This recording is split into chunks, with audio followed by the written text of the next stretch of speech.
Yep, yeah, just doing a sound check right now just to make sure people can hear me. Are you able to hear me in the Great Hall? Excellent.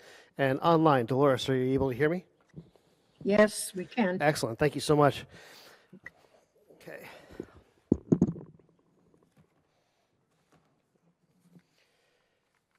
Good evening, everybody. I call to order the Select Board meeting of Tuesday, February 3rd, 2026. The time is 7:12. We have a quorum of the Select Board present. We have Mr. Gito, Vice Chair Deborah Roberts, Mr. Carrera, and Mr. McCrisky, as well as myself. If you are able, please rise and join me in the Pledge of Allegiance. I pledge allegiance to the flag of the United States of America, to the republic for which it stands, one nation, under God, indivisible, with liberty and justice for all.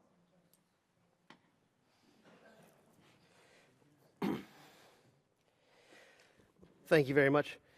We do have a full agenda, but I did want to give people an opportunity to speak if they would like to.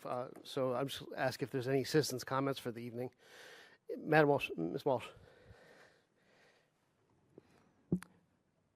Cynthia Walsh, 1096 Park Street. Last week I attended a public meeting and the chair made remarks about how the Stoughton police react to citizens' problems. I responded at that time that I didn't think that what I perceived were her criticisms were accurate. Little did I know that 2 days later I would be in real trouble. In fact, life-threatening trouble. And I contacted the police department. Officers responded. I explained the situation. They were extremely kind and patient in assisting me. Hopefully the situation's been resolved, but I literally could have died without their assistance. I had direct contact with 6 officers. I don't know all their names, so I won't name them. But that made it clear to me that the remarks that I heard were inaccurate. Thank you. Thank you. Are there any other comments? Okay, if not, move on to the members of the Select Board. Are there any members of the Select Board who'd like to make any comments? Yes. Madam Vice Chair. Yes, Mr. Chairman. I have a couple of comments. Let me pull this a little closer. So one is a request from the SMAC station manager. She wanted to remind everyone that SMAC and the Stoughton Historical Society invite residents to the screening of the documentary In the Service of Women. The screening will be held on Thursday, February 19th at 6:30 p.m. at the Stoughton Public Library Community Room. Everyone is invited. There will be pizza. And she is hoping there will be a big turnout, so everyone is invited. Now, we recognize that Women's History Month is in March, and Black History Month is in February, so I would like to also make note, if you go to the Stoughton Public Library, you would see all these lovely African-American paintings that were done by our own Dolores Stoughton, and they are so nice. They are right outside where you come up the steps at the Stoughton Public Library. So that's one. The next announcement that I have is a photo contest, and it's for the front cover of the, the annual report. The front cover of the annual report, if you could zoom in on this, Luke, Stoughton Photography Contest. Have your photo featured in our 2025 annual report. And this is, oh, here it is. There we go. Yay. Did I miss anything, Gilda, about that? Okay, did I capture everything? So that's wonderful. 2 great things that are going on. That's it for me. Thank you very much. Anybody else? Mr. McCrisky. These are never the good things when we have to announce the passing of people in our community who have made a long-lasting mark in what they've done, how they've done it, and those always change. And so I bring to the attention of the board and the residents of the passing of Jerry Goulston, owner of Page's Variety. And for those of us who've been around a long time, you know, the stories of the Goulston family go on back to the last time that Stoughton had a state representative. Maybe we will soon again. But Jerry Goulston's brother Paul, who was a very well-known state rep, and the family as a whole, stories of the graciousness of the family when people after World War II, you know, had come back from the war and Vietnam, raised families in Pinecrest Acres. The stories of the Goulston family, you know, putting food on the table, letting somebody come in and do the food shopping and just write it down on a little piece of paper somewhere and say, pay us when you can. You know, those days are gone by, folks, we know that. And Jerry Goulston served on many boards, Democratic town committees, and served on the select board. Jerry was, I'd say one of probably, Scott would know, agree with me or not, but really I think the first businessman that we had in our tenure, that a man that had run a successful business, had a brilliant financial mind. Granted, a lot of people didn't agree with it, but you know, but again, he brought it forward. He brought the challenges of the board, and he did it in his own flair. But you could never, ever question his love for the town of Stoughton. The donations that he made, whether it was Little Theater, baseball, Little League, Babe Ruth, Legion Ball, hockey, basketball, whatever it was, a Stoughton program, Stoyak, the Goulston family had always been there, you know, and I think with that is probably for some of us, you know, Cynthia as well, probably that greatest generation that, you know, Jerry's the last one that we had on the select board. There's not too many people from that. There are still some well-known selectmen that have retired and so forth. And but I just think it is a mark in our community that we take a moment of silence, remember Jerry, his family, and the people they've helped over the years, because those are the things that we lack in our world today, is community, you know, and people that can disagree without taking it to the next level.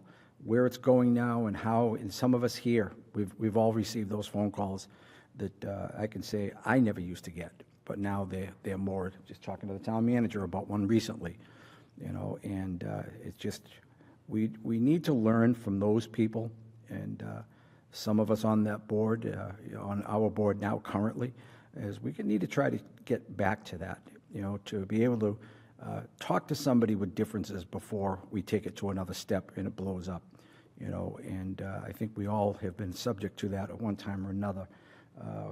We're all in this for the right reasons. We all care about our town. We're all trying to make a difference. We may have different ways to do it, like Jerry had, different ways to get it done, but we always do it in the best interest of our town, you know, our neighbors, and not to forget, this is our home. You know, whether you moved in here 5 years ago or some of us that have been here for 65 years, you know, that it's our home. So with that as well, Donald Mack. Donnie Mack is a resident of Stoughton, and he and his brother owned Brotherhood Oil over in Brockton. He was a great supporter of Stoughton youth sports. He was one of the guys that you would say that, and Scott, he would have fit right in at Callahan's. Don't ask him what he thinks of an issue, because he may tell you, and you may not agree with it, and it may be in a pretty colorful way. But again, another great man, and we're losing people like that more and more every day, and it's sad. But I hope that, you know, at least each of us that we've met those people, you know, to take away a little bit of them. Scott and I had a very dear friend, Joe DeVito, and if you knew Joe, you want to emulate him. And I think we need to do more of that in this world. We all turn the TV on, and it's sickening what we see. It's sickening. And I hope that some of our leaders across the country as well hear these calls, and that we just, one person at a time, we change the world one person at a time. Donnie Mack did that, Jerry Goulston did that, and I challenge all of us here to do that as well, and everybody here and everybody watching TV. So with that, Mr. Chair, if you'd please, my members would just join us in a moment's silence for Gerald Goulston and Donald Mack.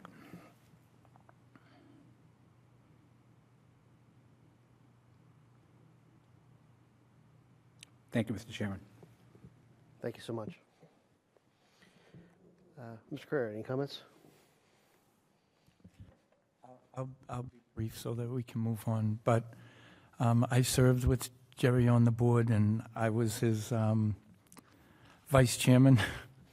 And I'll tell you, he was a great guy to talk to. People would be afraid of him because Jerry was a man of stature, that he's a businessman that you had to respect, and you had to respect the way he did things. But I did go to school with his middle daughter, Marilyn, and I'd like to say to Marilyn that I will miss your dad as well as you will too. But to her and Gordon, her husband, I wish them the best. That Jerry's now with the woman he loved all his life, Ruthie, and may they rest. Thank you very much. Mr. Gio, any comments? Yeah, I do have one.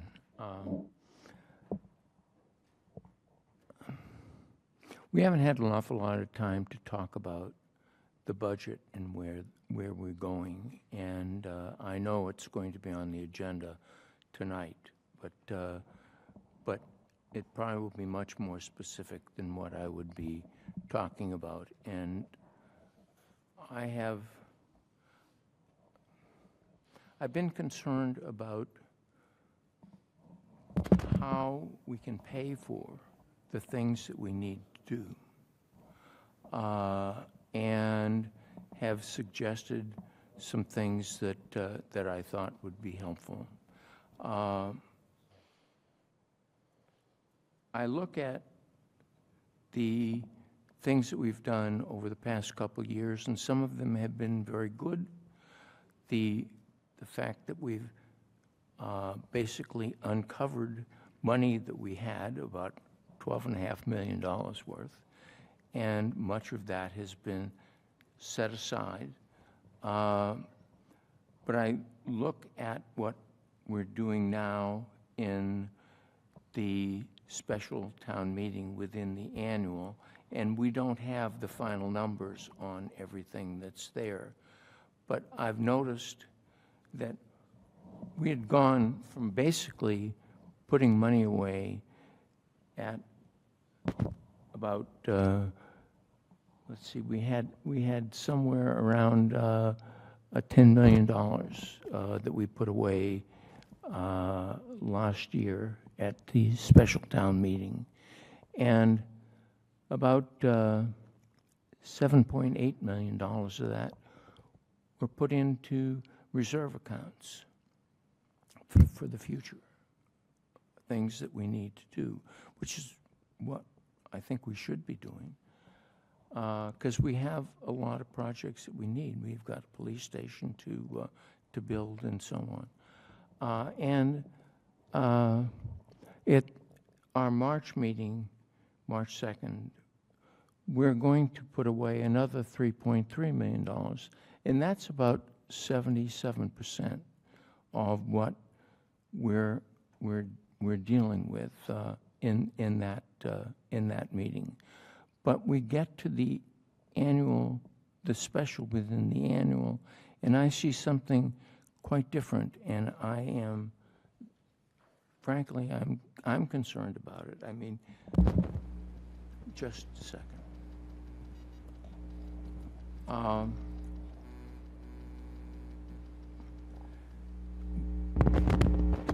We've got about $2.8 million of that money that's in the special within the annual that I would characterize as the annual operating budget. And I don't think that that's a good idea to be doing that in the special within the annual.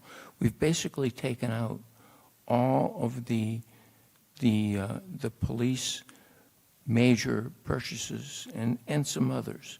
Now, I'm not, look at, this is not a criticism, it's just talking about direction and what we should be doing and what the implications are for that.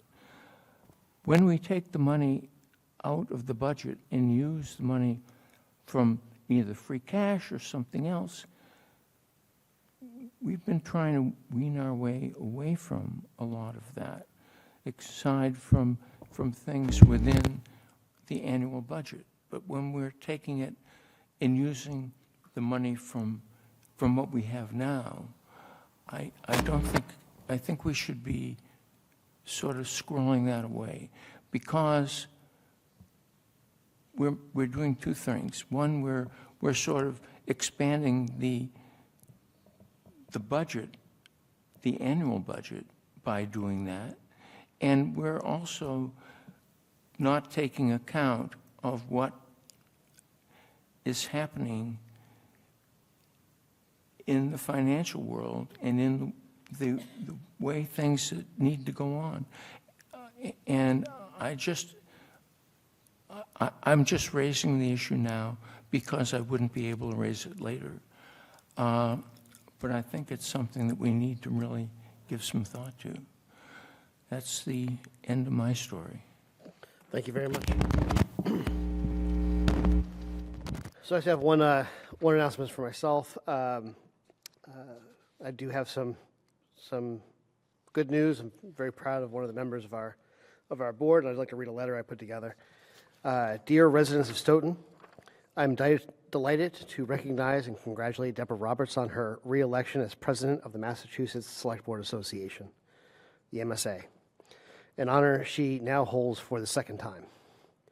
The Massachusetts Select Board Association is the statewide organization representing the nearly 1,200 Select Board members serving in towns across the Commonwealth.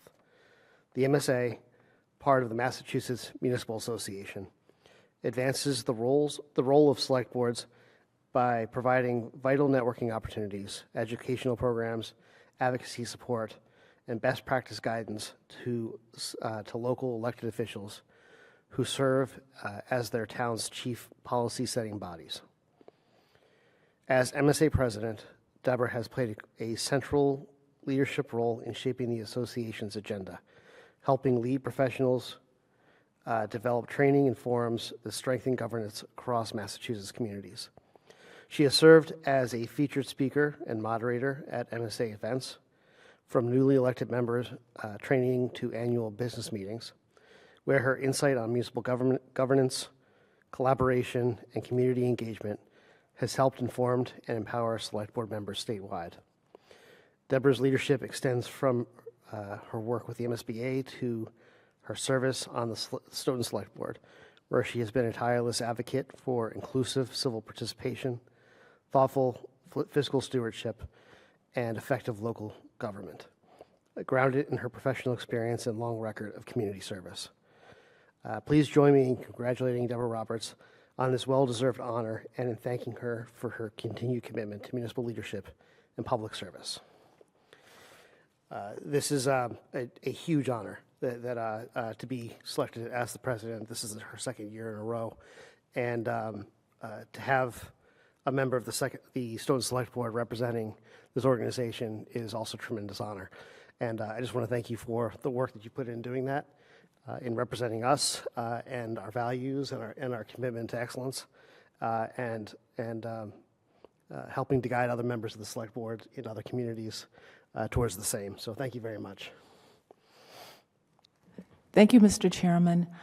I was honored to be elected or re-elected as president of the Massachusetts Select Board Association, and I am super, if you can add that to the second power, to be a representative of the town of Stoughton, to have a seat at the table so I can talk about things that we are seeing today that's going to impact us going forward. Thank you very much for that letter. Absolutely. I just to give context, I think there are about 10 members, right? Onto the border is 11. It's 8 different districts. Ours is District 3, I want to say. Yes. And represents all of Bristol County and all of Norfolk County.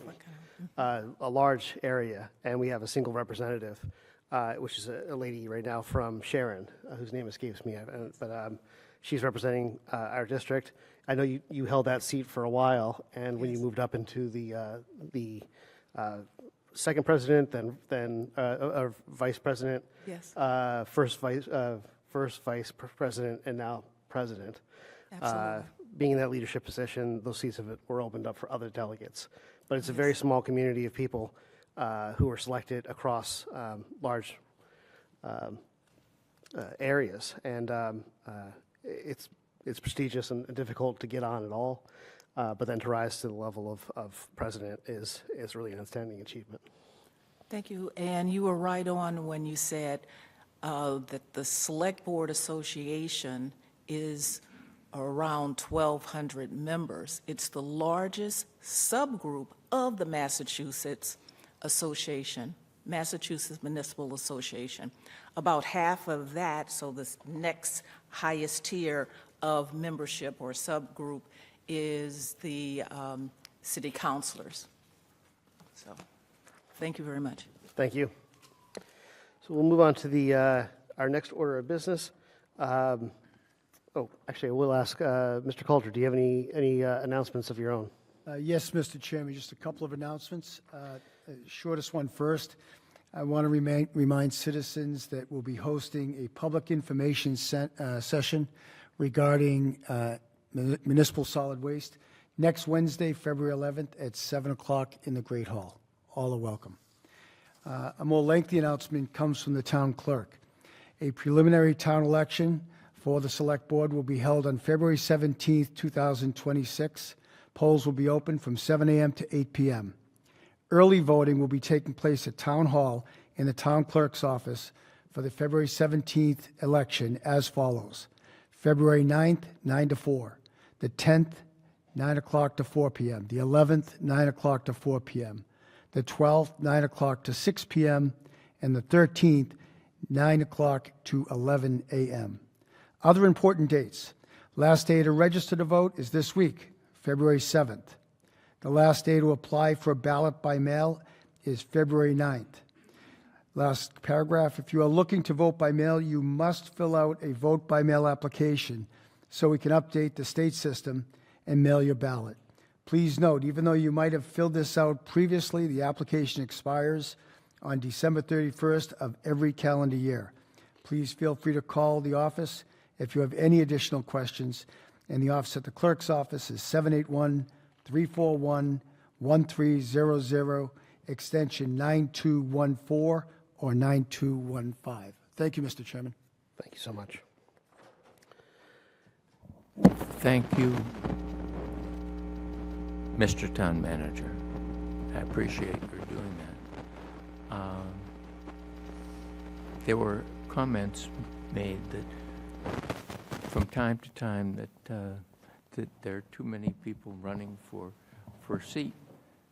And so we have to have a special preliminary election. I think it's just wonderful. We really need to be able to invigorate people in the town to be part of town government. And I hope this is a trend that will continue. So thank you to all the people who've put their names in. Thank you very much. We'll move on to the next order of business. This is the Elm Street traffic improvement. We have one of our deputy chiefs representing the police department and the recommendations. Deputy Chief O'Connor, it's great seeing you as always. Thank you for having me again.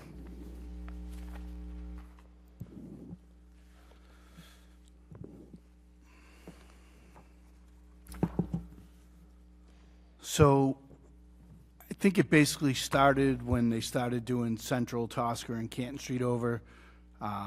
drastic increase in traffic that was sent down West Street and Elm Street out to School Street. We started receiving several complaints from residents up on Elm Street about trucks, speeding vehicles, and general traffic issues up there. So I was tasked with looking into it and trying to come up with some solutions and recommendations. So Elm Street obviously is about 2,400 feet in length, and it runs between School and West Street. Relatively narrow. It ranges from 17 feet to about 21 feet in width at different locations. It's also completely residential with no posted speed limit. So it's considered 30 miles an hour, thickly settled. The main attraction on that street, other than the residents, is the access to the Stoughton Youth Baseball Facility, which obviously is more heavily traveled during the summer, but it starts earlier and keeps going later, so more traffic in and out of there. So just some of the data that I came up with and why I based this. For the just over a week, we had the traffic counter up there. There was over 11,000 vehicles, so it averaged over 1,200 a day. The average speed limit was 31, but the 85th percentile speed was 35. Not drastically high, but considering the design of the road and the residential nature and the baseball fields, I considered it a problematic speed. Due to limitations with our equipment, I had to wait for the Old Colony Planning Council to help me and put out their counters to do the classifications on the truck traffic. And that, over a 3-day span, averaged 6.7% of the vehicles were commercial motor vehicles. High. Because the standard to even think about a truck exclusion is 5%. And on one end of the street, it was up as high as 8.4, while on the other end, it was at 5, so an average of 6.7. So we'll start with Elm Street and School Street intersection first. And obviously, it's very wide. It's not very well designed. I know that it's one of the intersections on the engineering department's list of Y intersections to eventually try and redesign and fix. It's more shaped like a Y, where the T shape would be much more beneficial. The design would allow vehicles traveling on School Street to take a right-hand turn onto Elm Street, which right now they can do at a very high rate of speed. They come whipping off School onto Elm, and they just have to go straight and pick up speed. And if you're coming off of Elm Street trying to take the turn onto School, there's that wall to the side, which makes it very difficult to see because it's so far over.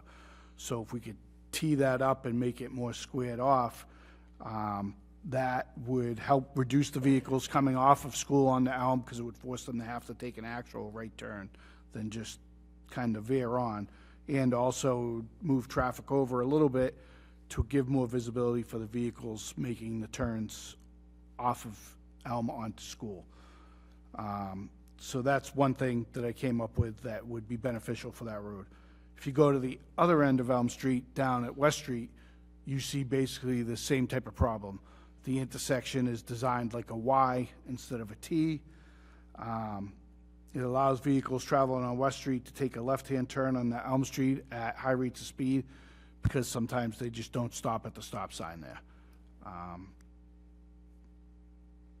Also, if you're approaching West Street on Elm, there is a stop sign, but because of the straight-looking nature of it, very few people completely stop. Some do the tap and go, some slow, and some just go.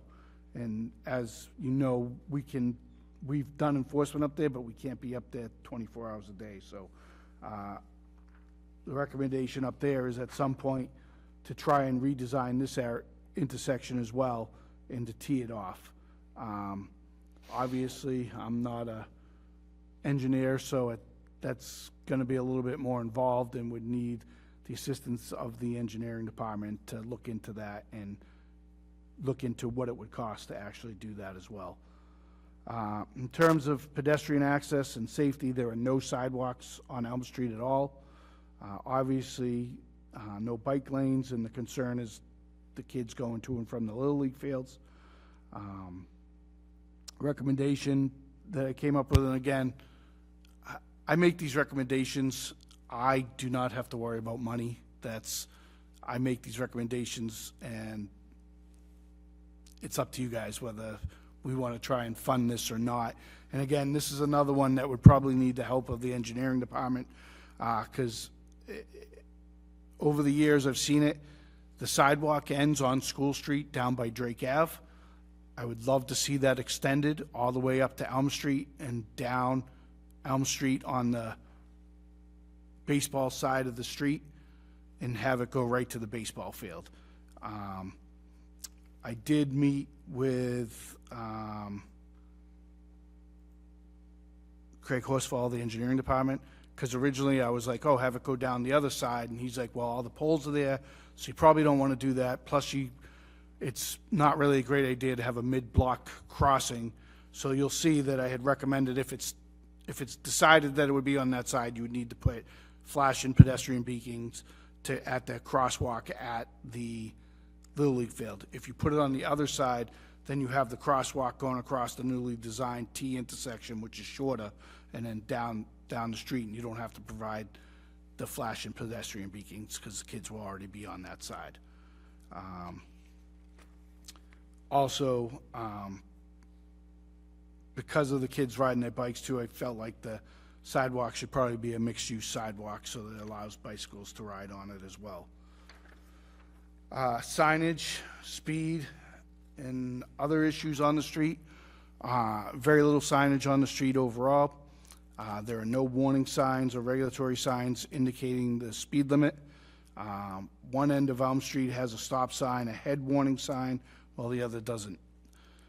There's a children's sign on each side of Elm Street, but no signage indicating that the actual baseball facility is there. So the sign on West Street end is poorly positioned and old as well, so it's faded. So some things to consider is Elm Street would meet the designation of a safety zone because of the baseball field, because there are many vulnerable users that access it. So that could be designated a safety zone and the speed be posted at 20 miles an hour. That would probably also need the help of the engineering department because it requires some sort of engineering study, what exactly they consider an engineering study. I don't know if what my count and stuff did would qualify for that. But also, if you guys are interested as the board, we could go forward with a commercial motor vehicle exclusion on that road and eliminate trucks unless they're doing business on that road. They can't use it as a cut-through because that's what that street's used for. We have the numbers. That is something that I have specifically done in the past, and I could do it. But obviously some of these things are bigger money costs. Some of them, like signage and things, are lower money costs, but I think that over a span of years, all these recommendations come into play will make that a much safer area and much more friendly traveled roadway for pedestrians, bicyclists, and vehicles, specifically for the residents up there on Elm Street. Questions, comments? After you, Mr. Guerra. Thank you, Chairman Cavey. I know this area pretty well. I grew up there. I grew up with the traffic without any stop signs. And we made it. I can't believe we want to run a sidewalk from Drake Ave to nowhere. When you got a school on the other end of the West Street that has a sidewalk that goes up Chemung Street, and there's nothing on West Street going that way where it's way more dangerous than that end. I see the kids walking down from the Roach Park there in the middle of Chemung and West, and you're heading south, and they almost get killed because they come down West Street, they go to the left because the stop sign is on Chemung Street, and the kids are walking down there, getting off the bus. There's more kids down that end than the other end because those kids aren't walking up Elm Street only during baseball time. And most of the time, the mothers, those kids aren't riding bikes. Those kids are being shipped in there by their parents. I think that's a waste of money. I think there should be proper signage, probably the T like you said. But the most important thing, there should be a stop sign on the West Street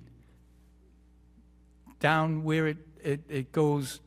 You got a stop sign at Elm Street when you're heading towards Chemung. You got a stop sign on West Street on the other side. But when West Street comes down from the soccer fields, they're doing 50 on that curve. You think you got the right of way to pull out? That car hasn't even come around and gotten the dip there yet. You go to shift, and they're on top of you. Fingers waving like you did something wrong. They are flying through there. You put a stop sign on the other side, that's going to handle a little more stuff. You got two people stopping, and you got a freeway flying through. But I cannot believe, I will not support a sidewalk from nowhere just because we want to get it to the baseball fields. That's ridiculous. You got a school on the other end where a girl I went to school with got killed on Chemung Street because there was no crossing guard there that day. But I'll tell you, the sidewalk is already there.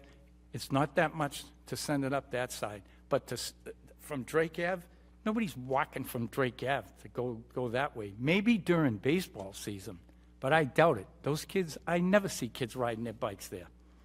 It's always parents dropping them off. But what's made it bad was that we did over the intersection, and that was the detour route. And people were just, and now they're flying around it because they don't want to get stopped at the lights, so they're using it as the cut route. And they found another one, like they go down Morton Street doing 1,000 miles an hour to beat the lights in the center. So that's all I got to say. I sat and I looked at this and I says, I can't believe we're going to spend the money from Drake Ave and we're going to stop at the baseball field, but everybody else is on their own from there to there, which is the danger zone in my eyes. So that's all I got, Mr. Chairman. Somebody else can speak now. Thank you. Thank you. Are there any other comments or questions? Madam Vice Chair. Thank you, Mr. Chairman. Through you to Deputy Chief. Can you provide a little more detail on the T design? So I understand what it looks like now on both ends, you know, the Y shape. Yes. But to change the Y shape to the T, what are you going to cut into portions of the, just describe it a little bit. Basically, the road looks like that. Yes. And you're going to just bring it in to look like that, and it becomes a T with School Street on that side. Okay. That way, instead of cars coming in and whipping up, they have to come in and make an actual right-hand turn. Slow down, almost come to a stop, take a right-hand turn, as opposed to just veering right onto School Street. So what it does is it brings the road in a little bit away from that wall on one side, and then brings the road in a little bit away from the wooded area on that side, and narrows it down. I don't know how much it needs to be able to do that. I didn't take measurements, but that's where I would need the engineering department to come in to figure that part out. But basically it narrows the roadway, the entrance to the roadway down drastically. It makes it like most normal streets in town that just That come have to right us. Right angles. angles. Yes, Thank you very much. you're welcome. Plain and West. You want to use your mic? Whoops. Through you to Vice Chairman, that at Plain and West, Mark designed pretty much the T, like Deputy Chief O'Connor's saying. They took a curve that everybody was coming up West Street and just flinging around, and they came in, they set it up and regrassed it so that now you got to go to the edge of the road to make the hard right instead of the constant right. And when you come up School Street, it is like that, because I grew up there, everybody took the corner doing 100. I mean, they still do today. But it is a grade, and trucks that know when they're going that way, using it for a cutout, they're into it to go up the hill. Thank you very much. No further questions. Thank you. Mr. Gito. I agree with a lot of your recommendations.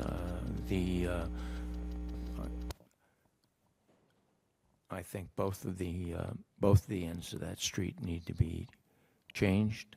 I think that to the degree that it can, the road needs to be widened or have at least place for people to get off of that road and get onto a sidewalk along that part of the street. Whether there's another sidewalk anywhere else, I would say perhaps it would be best to connect towards Chemung Hill rather than Drake Avenue. And I think that it's going to be very difficult if you were to stop commercial traffic on that road. You just throw more onto Route 27, and that's already getting pretty much filled up, and it's going to get worse as the years go by.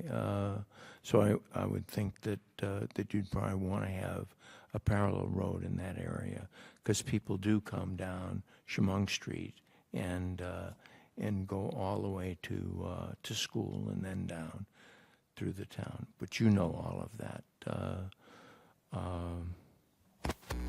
Thank you. Thank you, Mr. Gito. Thanks. Mr. McCrisky? Thank you, Mr. Chair. Deputy, what is the criteria for this process? It's different for each aspect. Which aspect? Well, how did this get on the radar so quickly? Oh, multiple calls from residents down in that area. Okay. So we start doing, when we get the calls, we start putting up the traffic counters so we can get data. We also started doing enforcement down there, and especially at obviously peak hours, like anywhere, they were hitting it pretty good where they were stopping multiple vehicles within an hour or so that they're down there, and for speed. And there's that blind hill right by the Little League complex, and they would get anywhere from 3 to 5 cars in an hour. How many collisions on that road in the last 2 years? In collisions in that road, I didn't look at that. I could think of maybe a couple at the School and Elm intersection, but none on the street. Okay. How many collisions would you say we've had at Pleasant and Lincoln Street? Oh, well, that's probably close to 20 to 30 every year. Okay, so that's my point, is that if we're not having collisions, and we got a couple many calls, do we count how many groups of people have called in different areas of town? I'm just concerned. We should be addressing where we've had injuries or collisions. We've had a fire truck that was hit at Pleasant and Lincoln. They put it out of service. There's a lot more collisions there. I don't feel comfortable enacting something like this because people just are complaining. But if we're having collisions and, people's lives are in danger because of the erratic operation, and let's face it, you're at the age as well, we all grown up here. People don't drive the way they're supposed to be driving in this town. And we have people now, as the chief had mentioned to me, as you're well aware of my, problem with parking, illegal parking, parking where the roadways are being, cut in half, where fire apparatus cannot get down, or an ambulance, and I did it just recently, where a street was actually blocked, and I don't know. I'd like to see us have a traffic plan, and I think that it's something that's comprehensive, so that we have a criteria, not just something like this, where some of the points, I don't see a lot of people. I live, as you know, I live right around the corner, right off of, off of School Street from Water. I don't see a lot of people walking down there. I know some people will, in the good time, walk down to the ball field. I understand that as well. But I just don't see a criteria. These things seem to be spotty when they show up. And as street commissioners, I believe we should have a dialogue with the police department and our board as street commissioners to almost have an agenda and put a couple projects in for something like this, so that we don't say, now, I can tell you right now, I know people on Cushing Street that complain. I know Mr. Murphy complains all the time about people not being able to walk on Turnpike Street. And they go on and on and on. So how do we prioritize those instead of just coming up out of the blue and say that this went on the radar when the intersection was done over, but it's now, I would imagine, it's not getting the same traffic counts because that intersection is now over. So have we done an update on traffic counts to gauge that as to, you have the counts from when the intersection was being done over, but do we have one now? I'm not sure when the intersection work was completed, but I think at least the truck traffic count was after the lights went into motion. After it? I believe, but I'm not 100% Okay, sure. well, see, and no disrespect. Yeah, no, I think very highly of you. I come before But, you. Yeah, but I think very highly of you. Thank you. We see each other at coffee, and, I do respect your position. I respect you as an individual. But just, I believe, in the whole scheme of the entire town of Stoughton, I think we deserve to show the residents we have a plan. Let residents make their suggestions. Let it get documented. How many times have I drove you nuts, Mark? Just the other day, asking a simple question, what do you believe the traffic count is for Route 27? Because somebody had made a phone call to me, yelling and screaming about speed on Pleasant Street. I'm sorry, Park Street, I apologize, Park Street, for the speed. And I was like, well, listen, my office is there, I see it. So they do. So we have very limited resources. We have very limited funds to be putting sidewalks in. And I could say, if I had to prioritize a sidewalk, I'd be going from West Stoughton Village on Central Street, from where West Stoughton Village is on Kristen Drive, down to Cobb's Corner. I see people walking in the dirt and everything else down there. They can't, but there's a gentleman that's in a wheelchair. He can't make it safely from Knowlesbrook to Cobb's Corner.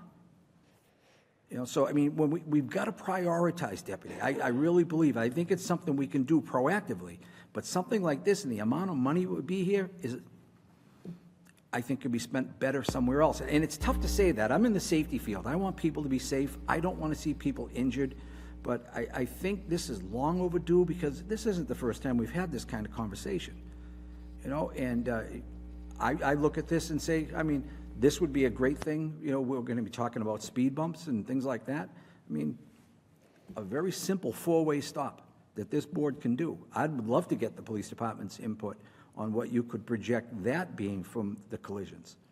So, I just don't prioritize. I'm not saying that I'm against it, but I just don't think it, for me, is the highest priority in front of us right now. I'd like to be talking, further, and I think that maybe I'll start the ball rolling here to say that I think we should start a process here to engage yourself and the chief and Deputy Derby as well, to talk about how we can make a difference. We've got people parking all over the place, blocking roadways, parking in the streets. We have people parking way too many cars that now they're out in the street. How many times has everybody here heard me talk about Perry Street? Right in front of the old Redevelopment Authority office. These cars park on the bend. You're forced to travel onto the oncoming line of traffic to get around those cars. If somebody backs out of their driveway or comes in and I hit them, I'm at fault. I'm in the wrong lane, but I had to go around these cars. So I think we need to be prioritizing ourselves on what the imminent hazard is.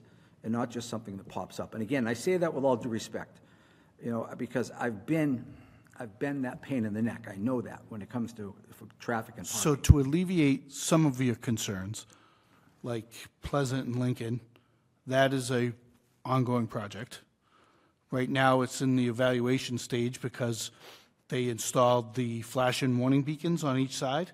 So we were giving it, I don't remember what it is, 6, 7, 8, 9 months. And then we'll reevaluate and go back and look at crash data to see if that's working or not. And then move on to next steps if necessary, if it's not working. So that's one of the ones you mentioned that's just in the process. So that's why it allows me to focus on some of these other things in the meantime when complaints come in. Because I know particularly Mr. Tisdale and the engineering department work on a lot of these things as well. Like, I know that there's a list of priority projects for them, and that varies from traffic stuff to intersection stuff to sewer stuff to whatever else they may handle. So some of these things I take, like all these ones I'm here for tonight, originated with people calling and complaining. Some of them are well-known, some of them we collaborate with engineering, some of them is just engineering, some of them are recommendations just based on us. So there is, like, not a handwritten process to this, but there is a slight one because engineering derives most of them, but I deal with the citizens complaint aspect of it that comes in. And then, I mean, I would probably say 75% of the complaints I get, we throw the traffic counter up there, and it shows there's actually not especially when it comes to speed, there's not an issue that they think there is.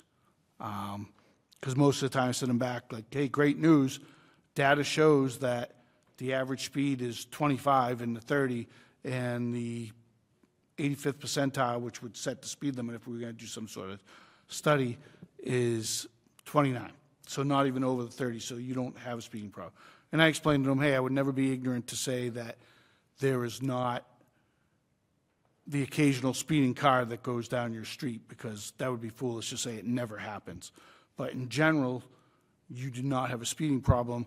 And if you like I always say, I go, if you pick up the red Corvette that goes by every day and you know that's the car that goes by flying, please tell me what time it is and we'll have someone down there to check on that and deal with that. But I understand concern. Like, and I've said this for years. When I do this, I make these recommendations. I do not have the concerns that you have. I do not have to worry about monetary items. I let you guys make that decision. I give you recommendations I think would be the best safety-wise and would help the area the best. And as the board, it's your purview to decide yes, no, maybe. And I don't get offended by no's because I understand that there's more to it.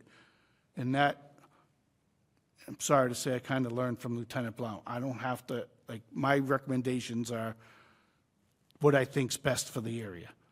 If it doesn't happen, that's fine. I don't get disrespected. I don't take it personally.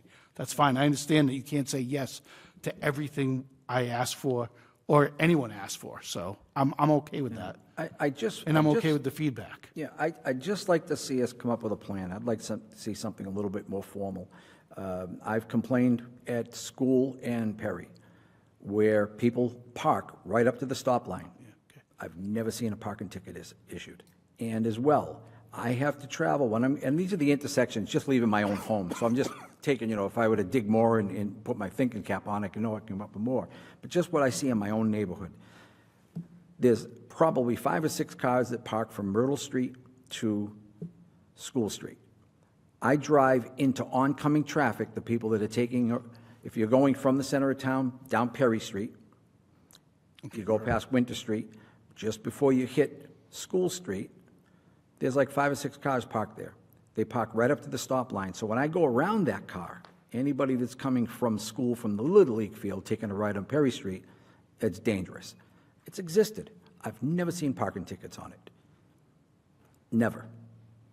So I'm going to let it go because this is how we get off, and I'm usually critical on my peers. I'm going to stop right now, but I think what I can't support this vote. I won't vote for it tonight, but I'd like to see us, come up with something, even if this board puts together a little task force, to communicate as street commissioners with the police department, with the chief and her designees, where we can, and Mark as well, that Mark has always given me 100% data and puts it down so I can understand it. I'm not an engineer, and I think if we can do something like that, Deputy, I think it's going to be something that really allows us to plan properly as well.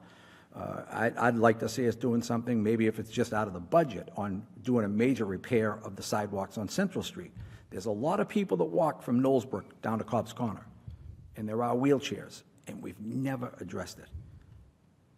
Never. I've never remembered that. Since I got back on from 19, I've never heard us talk about it. And I see that guy in that wheelchair riding along the right side on the yellow line on the edge of the road all the time. All the time. With his flag hanging off the back of his wheelchair. Yeah, so you know who I'm talking about. So I'm done. Thank you, Deputy. No problem. Thank you for your feedback. Again, and I don't like the way sometimes even I sound to myself, but I just, I honor the work you do. I trust you. Thank you. You're a good employee to the town of Stoughton. I consider you a very good deputy, so I'm with you, but I hope you can understand my thoughts and process. I understand. Thank you. Thank you, Mr. Christie. Madam Vice Chair, you had some additional comments you'd like to make? Yes, I did. Two additional questions. Sure. So this is on Elm Street. It's residential, and you stated that unposted speed limit of 30 miles per hour. Correct. And then you did your statistics, and they are roughly going 30 miles an hour. So the average speed was 31. The 85th percentile was 35, which means 85% of all the traffic that was on that road was going 35 miles an hour or less. Like I said, not a drastic speed, not the highest speed I've seen in these counts. I just felt high because of the nature of that roadway more than anything. So the other question I had, so I'm glad you answered that, because the way I read your statistics, well, they're going the speed limit, Right. so I didn't really get the true point of the urgency.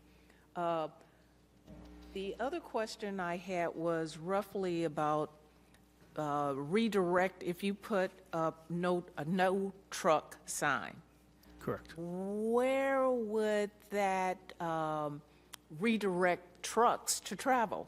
Would it bottleneck something else? And what would that something else be? So the trucks, in theory, would not be able to turn onto Elm Street unless they're doing business on that street. So they would have to either stay on School Street or on West Street, which would bring them out to Plain and West. Or Bay Road? Would that take them out to Plain- Bay Road? Plain and West. Back up School Street, take the left go around the island. Wait a minute, say School and West. So, You shut off. Yeah. If you shut off Elm Street, you go up West. yeah, I would, if I did it, I would have to, if we applied for it, I would have to show an alternate route. And I would have to look at a map to see what the best idea was. But again, that would need approval by the board and then by Mass DOT to do that, so. Any further questions? No further questions. Okay, I have a couple. I will say that, many times when you come with recommendations, I always take your recommendations very seriously. I know you do a really thorough job. A lot of times we get the benefit of the problem being relatively simple to solve, right? You'll say, I think we should put a sign there that says no left turns. Let's do it, right? It's going to cost us $35. Let's make it happen. And I think you approached this in a way that was nuanced. It really, you were saying, that I understand there might be more to this than we can necessarily bite off. This isn't just a sign. There's a lot of things going on here, and we have to weigh the benefits and the costs of that. And so the way you came at it, I just, once again, I really appreciate that, and I hear you on that. And I hope this doesn't come out the wrong way with regard to, but it makes sense that you would wait until you got a complaint to look into it. When you get a complaint, you take it seriously, you go to look. Complaints it's often based on how something feels. And sometimes that can be a very accurate feeling, and sometimes it can be inaccurate, right? You can kind of feel like people are going really fast, but they're going the speed limits, and there's no evidence that it's unsafe. And I know that from personal experience. My street is a cut through, and I always feel people are ripping through there, but they're really not. I mean, when the speed limits are measured, they're going the speed limit, and nobody's doing anything wrong. It just feels to me like it's fast, right? Which is not objectively helpful. Happens very frequently. Yeah, so I appreciate that. It's just how we perceive things, and everyone's doing their best. The fact that they're reporting it is helpful, and the fact that you're looking into it just, I think, demonstrates that your commitment to public safety. But we do, because this is a little bit more complicated, I think we've got to sort of slow down a little bit and get a little bit more data, and decide, get some actual costs, see what it might look like, and what it might cost. I would trust your judgment, both yours and Mark's judgment over my own. But I did come across this this feature for Waze, the navigation app, Waze for Cities. It's a free application that can actually show you real-time traffic, and from just people who volunteer use the service, so you can actually see, you know, where there are issues, where people are driving quicker, or where they're jammed up. And maybe that might be helpful to do it, to give us a bird's eye view of some of this stuff. But I would, once again, if you have a different set of tools that you'd rather use, I'm going to trust your judgment on that. But I always like free things that kind of give you a good insight. So it might be worth looking into. But I agree with the members of the board. I think we just need a little bit more to go on to make an informed decision. Mr. Tisdale. May I say something? I'm just going to allow Mr. Tisdale to respond to what I just said, and then, yeah, absolutely. Okay. Thank you. I just want to add a couple points to maybe help out and clarify what's going on here. I know Deputy O'Connor, I can't keep on calling you, Sergeant O'Connor, has done a lot of work on this. Both ends of that street, by the way, the T intersections, that's on our capital plan, and that's taken directly from our traffic plan that this board approved a few months ago. And also, a lot of that came from the T intersection specifically. Mr. Gito brought up a few years ago, which actually were a huge improvement. The first one we attacked was the Pleasant and West Street intersection. That was on the plan. We finished it, crossed it off the plan. And then this year, the Pine and Pleasant Street intersection, that was on the plan, currently on the plan. We're finishing with DPW this year and putting sidewalks up Pleasant Street all the way up to Glen Echo Boulevard. So that'll come off the plan. So we're plucking through these T intersections. So that's something that we don't have to dwell too long on. Those are actually types of projects where our engineering department can actually do that in-house, come up with the geometry. We review with the police department. We have a very good communication. And then we can have usually DPW get that done with existing contracts that we have in place. So it's not usually something we typically have to go to town meeting for. A sidewalk, obviously down a street like that, it's not just a sidewalk. Usually it ends up being a huge drainage issue. So we have to put pipes in and drains in. It's just like Turnpike Street. That was a very expensive sidewalk. And that's on the capital plan, by the way, too, and the traffic plan this board approved. It's just a much higher price tag, because when you put the sidewalk in, it's raised, and now you're adding drainage, catch basins, and piping it. And where do we put the water? On the private people's properties? You got to get easements and all that. So we try to weigh it all out. There's a lot of things, as this board knows, that we live on plans. The reason why we did that plan is we don't want our next project to be Mark's favorite project, or the deputy's favorite project, or Tom's favorite project. We wanted to follow what the public wanted. And all these projects do have to come in front of your board as the street commissioners. You ultimately overrule anything and prioritize things. So food for thought. I just want people to understand that a lot of these things that I mentioned tonight are on our plan to get done in the future. Just not exactly everything that the deputies mentioned tonight. Thank you. And I actually was going to ask you about that. I mean, I know we've spoken about these in the past, and if you got me on a different night, I will be a little bit sharper. But I couldn't remember the details of some of it. I wasn't sure if this was one of them. the intersections that are the repeat offenders where we're constantly seeing issues. I can't forget those. But some of these side streets are slightly smaller projects. I couldn't remember. I think we have, was it 10 or 20? You have it all organized and prioritized. Yeah, there was, I think we put the top 15 in there. Top 15, yeah, so perfect. Mr. Gito, did you have a comment? Yes. It might be good to have some sort of context for these meetings. I mean, I'm sure that the town manager probably is, we've sat here for about an hour to deal with Elm Street, recognizes that. And there have been studies in the past. Maybe we should put something on our website. By the way, a lot of things have gone on the website in the last year, and I thank you very much for that. They could be a little bit better, but you know, you got to start somewhere. I'm not slamming anybody. I just keep it up and then shine it up. But the more we put things into context, the easier it is for us to deal with them. This came to us. I don't know how this project and some of the others got on the agenda, but maybe we should have a little bit of, next week we're going to be talking about, and have a plan for what the overall process is. I mean, it helps everybody if we understand what we're here for. And it's not this project necessarily. There are good points and bad points, and I think that they've all come out, but it took an hour to do it. I know that there was a group that got together several years ago to deal with some of the roadway improvements and sidewalk improvements. I don't know if that is a continuing effort or not, but perhaps there should be one.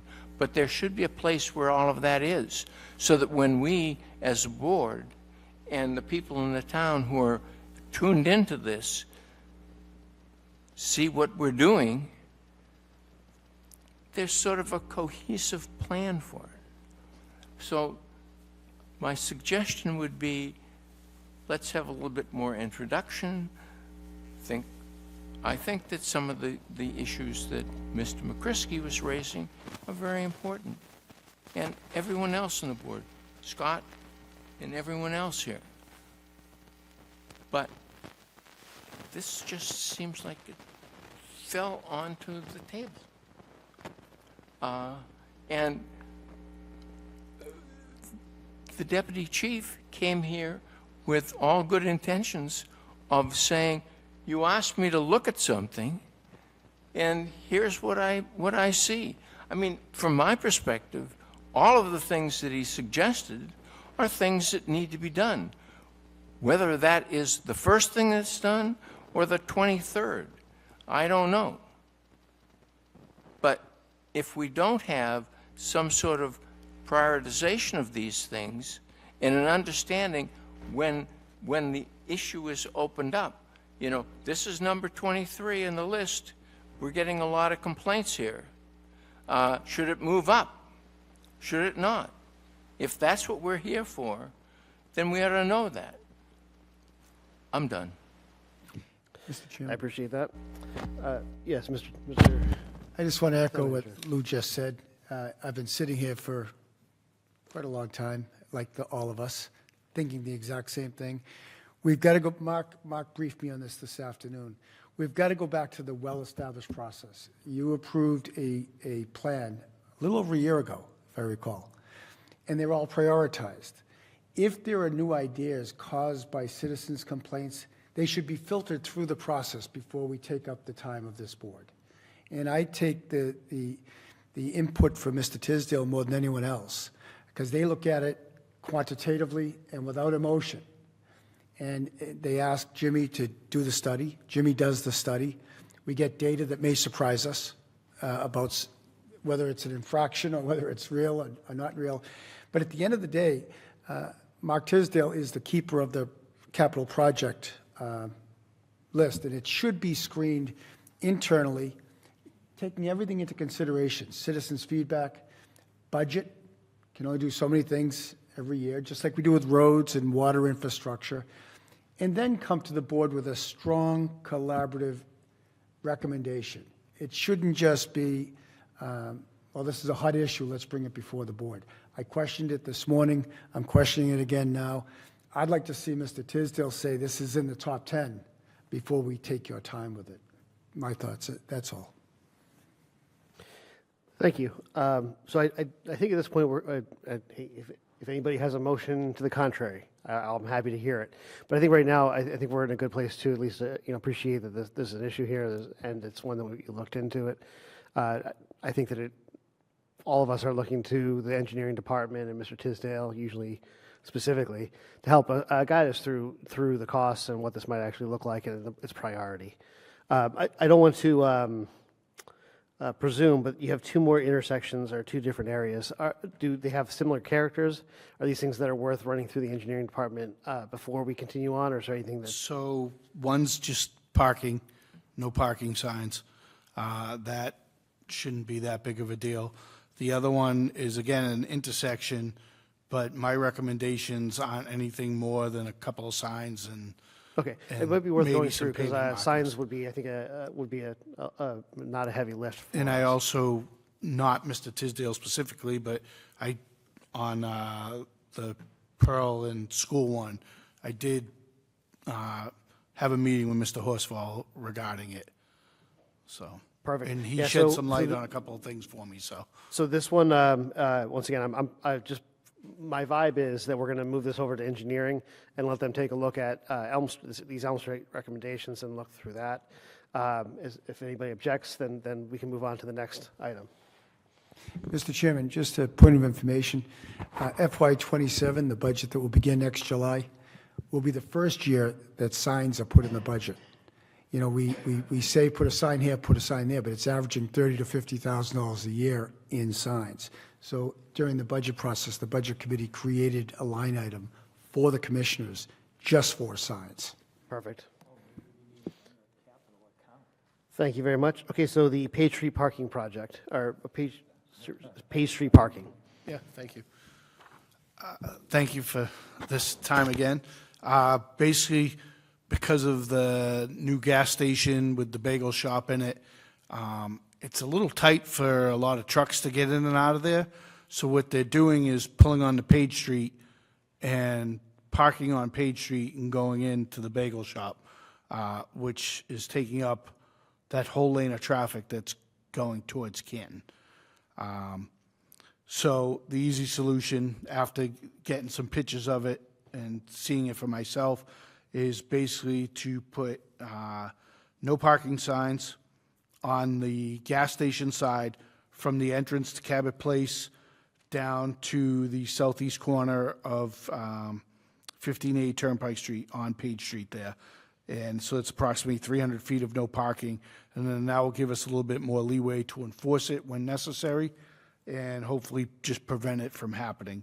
And just to alleviate it happening on the other side from the property line at St. James Church and 532 Page Street down about 290 feet to 506 Page Street.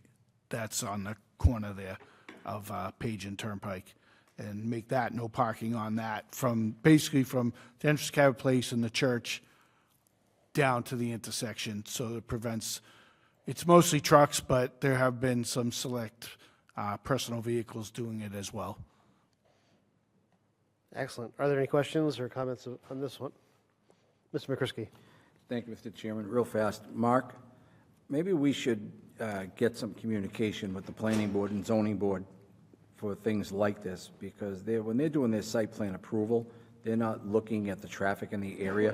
They're just whether the site lines up. So I think maybe we need to have some conversations with them as to how this can be dovetailed into that process.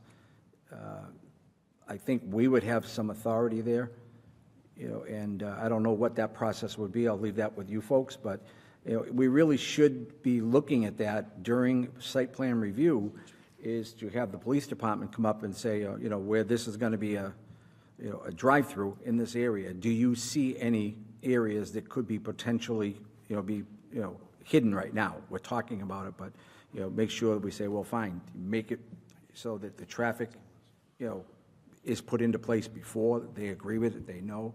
Because if we do it now, you know what you're going to hear? Oh, you're hurting my business. It never got brought up at the planning board. Why are you doing this? That's what's going to happen from, it could, probably will, but, So that's- I can answer part of that. So I generally am part of the site plan review. I usually get packages when these projects come up, and I review parking, traffic, things like that, and sometimes have no concerns, sometimes make recommendations. On this one, I believe the recommendation was for the other side, to make it so no one's making a left-hand turn out of there because they're crossing 4 lanes of traffic. I did not consider people would be parking on Page Street to go in there, so I didn't, at that time, make that recommendation. But I did do site plan review on this project as well. Okay, so, yeah, no, it's tough. We don't have a crystal ball. Unfortunately, if you give them an area, they'll stop. So, thank you. Any further questions, comments?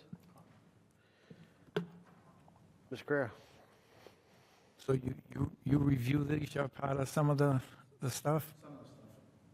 Some of the stuff I get, The best one is when I told Mr. Tisdale about a problem, and Craig happened to view it himself, which I thought was pretty good, that we decided we're going to have a truck loading zone right in the middle of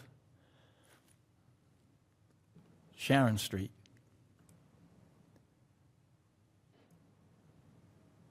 The new Dunkin' Donuts. Dunkin' Donuts. Yeah.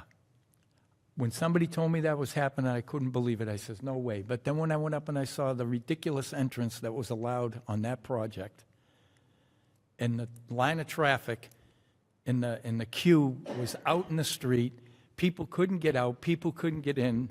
I've never seen anything so ridiculous in all my life. And now there's a Mike sub in there too, adding to the fray. But I just couldn't believe that, and to hear you say that, I was like, holy crap. But I I'm did all review for. that. I just don't, let me I tell don't you remember a something. loading zone being out in the street. I'm all for these no parking signs on this, because they're coming up they're coming up those streets, and they're parking there, and somebody's going to get killed. Killed. So I'm all for that. We Absolutely. would like, Mr. Town Manager. Thank you, Mr. Chairman. Thank you, Mr. Chairman. Deputy, can you assure us that when the no parking signs go up, that becomes a regular announcement at roll call? The parking signs are only as good as the enforcement. Correct. So Yes. I know you did it during the storm, we appreciated that, but it's, in order to change that behavior, there's got to be. Yeah, it's gotta be a good enforcement with it. 30 days of solid enforcement. Thank you, Chief. Thank you. Deputy Chief. Thank you. Is there a motion? I motion that we accept the recommendations from the deputy chief on the Page Street parking signs. Second. Okay. Motion was made by Mr. Carrera, seconded by Mr. Gito. All in favor, say aye. Aye. Any opposed? Thank you. Passes unanimously. Thank you very much. And the last recommendation is for Pearl Street and School Street intersection. All right, thank you again. Obviously, Pearl and School Street, one of our trouble intersections in town. It is four-way stop sign, flashing red light above the intersection for all directions. The flashing stop signs for the Pearl Street approaches, regular stop signs for School Street approaches. Personally, I don't understand how people blow this stop sign on the regular, but it happens. I've seen it when I'm working, I've seen it when I'm not working. We've done a lot of enforcement up there, and people still blow it, and I just don't really understand it. But to try and help make it better. One of the things I noticed, this really doesn't have to do with the intersection, but maybe a little. The permit for the speed limit on Pearl Street starts up around Town Hall, and there is no 30-mile-an-hour speed limit sign there. There is one after School Street, which is great, and keep that one there. But I think we need to add the original one back to comply with the permit up across the street from Town Hall in that area. The other thing I noticed about the approaches on Pearl Street in both directions, there is not a lot of warning signs indicating that there's an intersection coming or a stop sign coming, especially more from the high school approach, because that's coming around that little bend by Lipsky in that area where you still have enough time, but it could catch you off guard if you're not paying attention.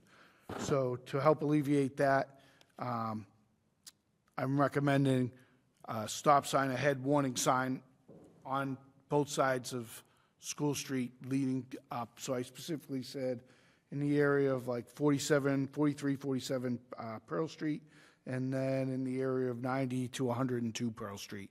That will give people warning signs. If after a while we're realizing that's not working, we can look into getting those as flashing signs as well.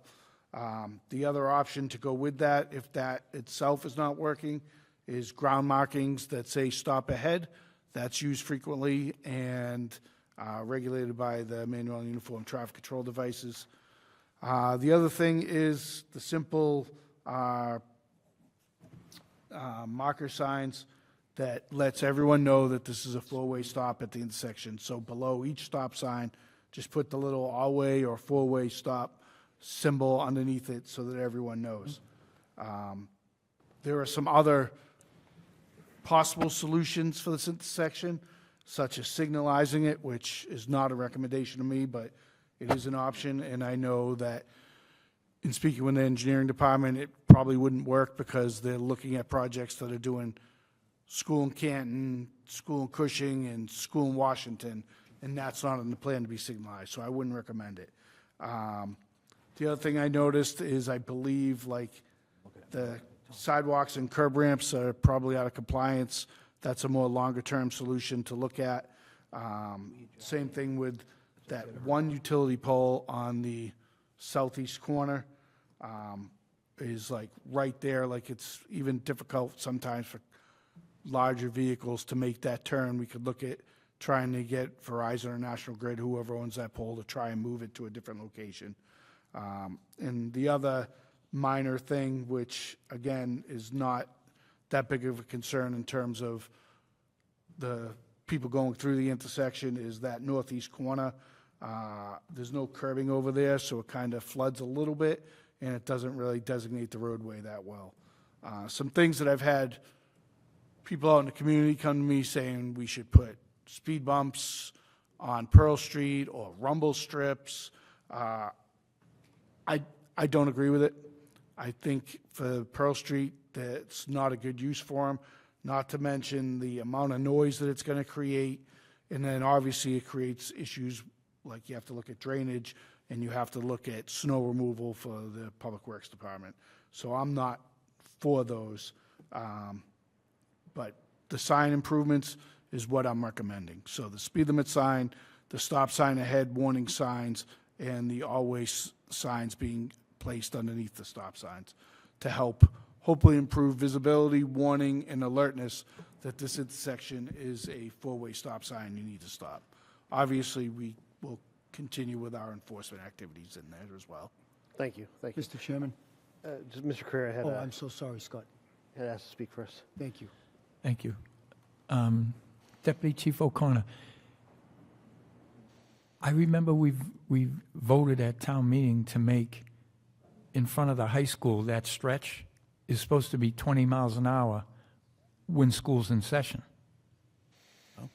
Do you remember that? I do not, I apologize. There was supposed to be signs put up, and I think from Adam Street to a certain distance in front of that school, there was a 20 miles an hour zone, because there was a lady that lived on the opposite side of the school property, and she was running for town, school committee, and that was her thing, is that she wanted to slow the cars down. So there is a 20-mile-an-hour zone in there. And I think 30's a little rich through there. You might not think so, but I do. And I think we should have, the flashier signs are better, and we should have the ones that say, stop ahead. That should flash, like you said, before the Lipsky curve. Right. Because everybody is just like focused, and at least you can hang all the signs you want with the thing that says four-way. They're not going to pay attention to it. Go up Atkinson Ave, you almost get wiped out because they're so used to those signs, they just go through them. You know, I must be the only idiot that stops there. I stop as well. That's why I said I can't understand how. But I mean, I do, these solar ones are the best. I just think we got to have something that's in their face, because once they see the stop sign that says there's a four-way stop, it just becomes nonchalant. But you might even think we might have to, coming from the school side, because everybody's flying that way, you don't get the crash from the center as much as you got them coming the other way. It might have to be a 20-mile-an-hour zone all the way to that stop, that sign's now, or maybe all the way to the center. That'll deter them. 30 leads to 35, and whoever's doing 35 will be doing 40. And then they're trying to bury the brakes when they see a car that has the right to go across, and that's when the shit happens. I hate to say it, but that's it. Mr. Calder. Very briefly, Mr. Chairman, Jimmy, I just got to say it because the chief and I discuss it all the time.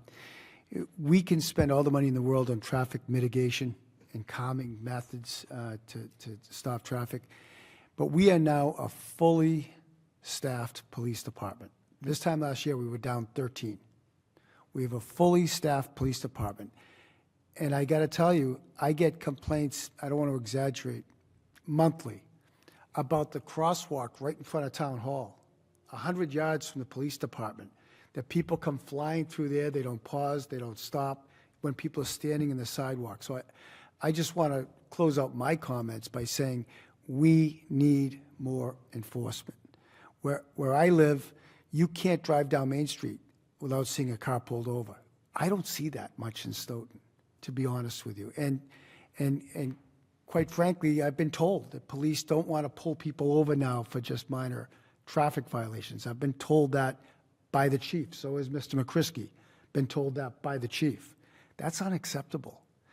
We have 3 major roads going through the center of our town, and then branching out to side roads all around our town. They're not, in many cases, Stoughton citizens.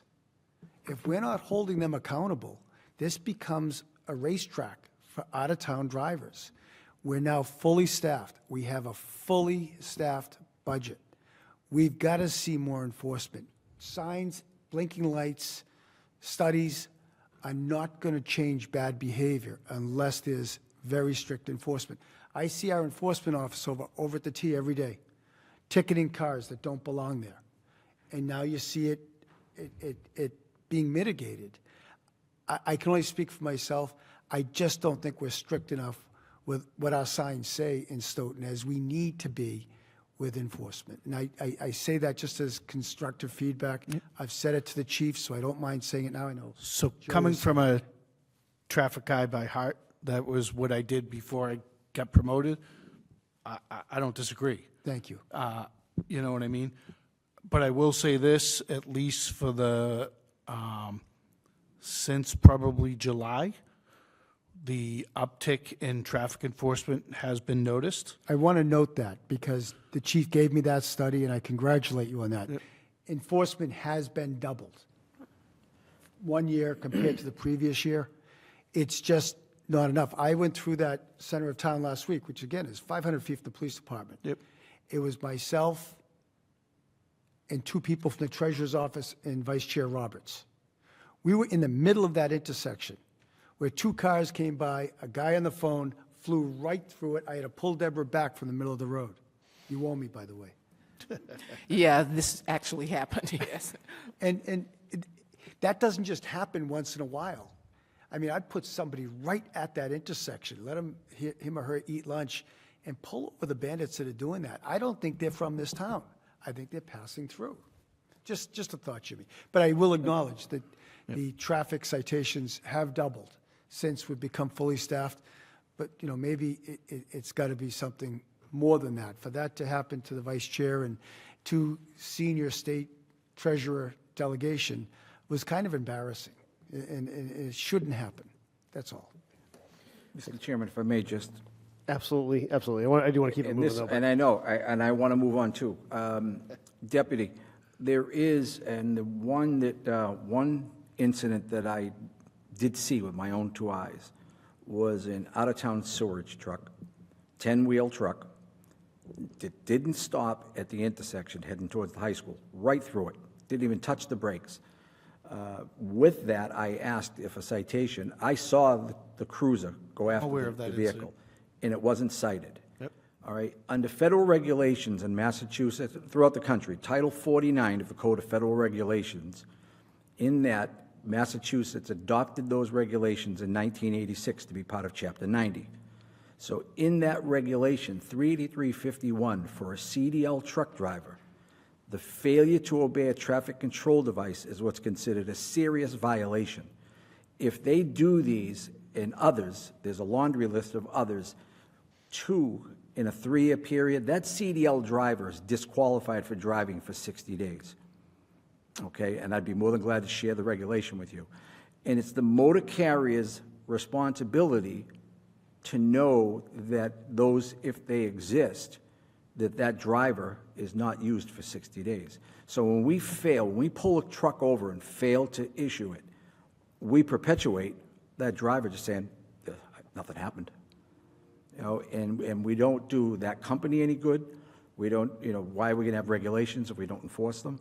But that's a serious one in the trucking industry. That's as serious as it gets. That's my area that I work with all the time, and I'm putting drivers out of service, you know, for the companies I represent more than I care to think about, because they don't know the regulations. They're not going to know the regulations if we don't enforce them. So I just wanted to bring that to your attention. Thank you. Mr. Chairman, Madam Vice Chair.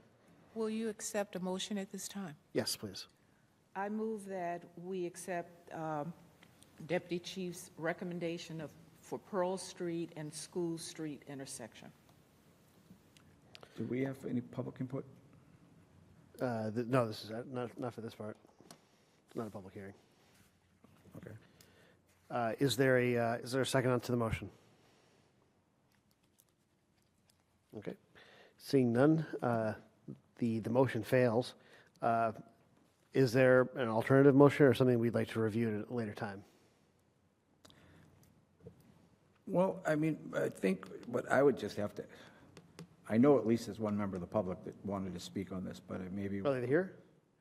I mean, yeah, I'll Yeah. welcome. I mean, it's- a specific public comment. I just wasn't and aware of I one. thought I was told that they were told to be here, so that's the only reason I brought it up. I don't know Okay. if you know where that is, but. Is there someone uh, present who would it's, like to address this issue? Fitzy? You wanted to be heard, didn't you? No, that's fine. I mean, you know, We're doing this right now, and we'd love your input.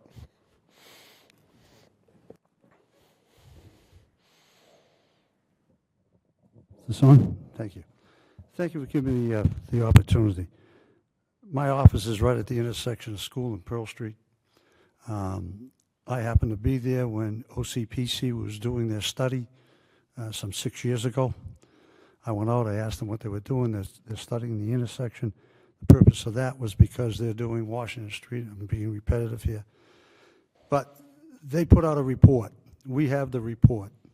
And Deputy touched base on it. Signage. First thing they said was signage. He touched base on that. The other thing they brought out, and we see it on a daily basis at that intersection, we witnessed it. Joe brought out Selectman McCrisky brought out the fact of the cesspool truck.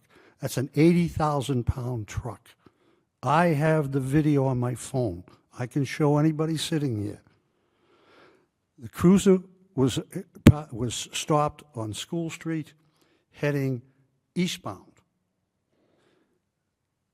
He stopped there. This truck came down Pearl Street, never applied a brake, never hit the brake, went through the intersection, and that officer lit up the lights and pulled him over. Best thing that could happen. That's good. What happened after that, I don't know. But the what if is, what if that poor officer came to that intersection, stopped, and did what most of us would do, look left, nothing coming straight ahead, look right, nothing coming, and he pulls out.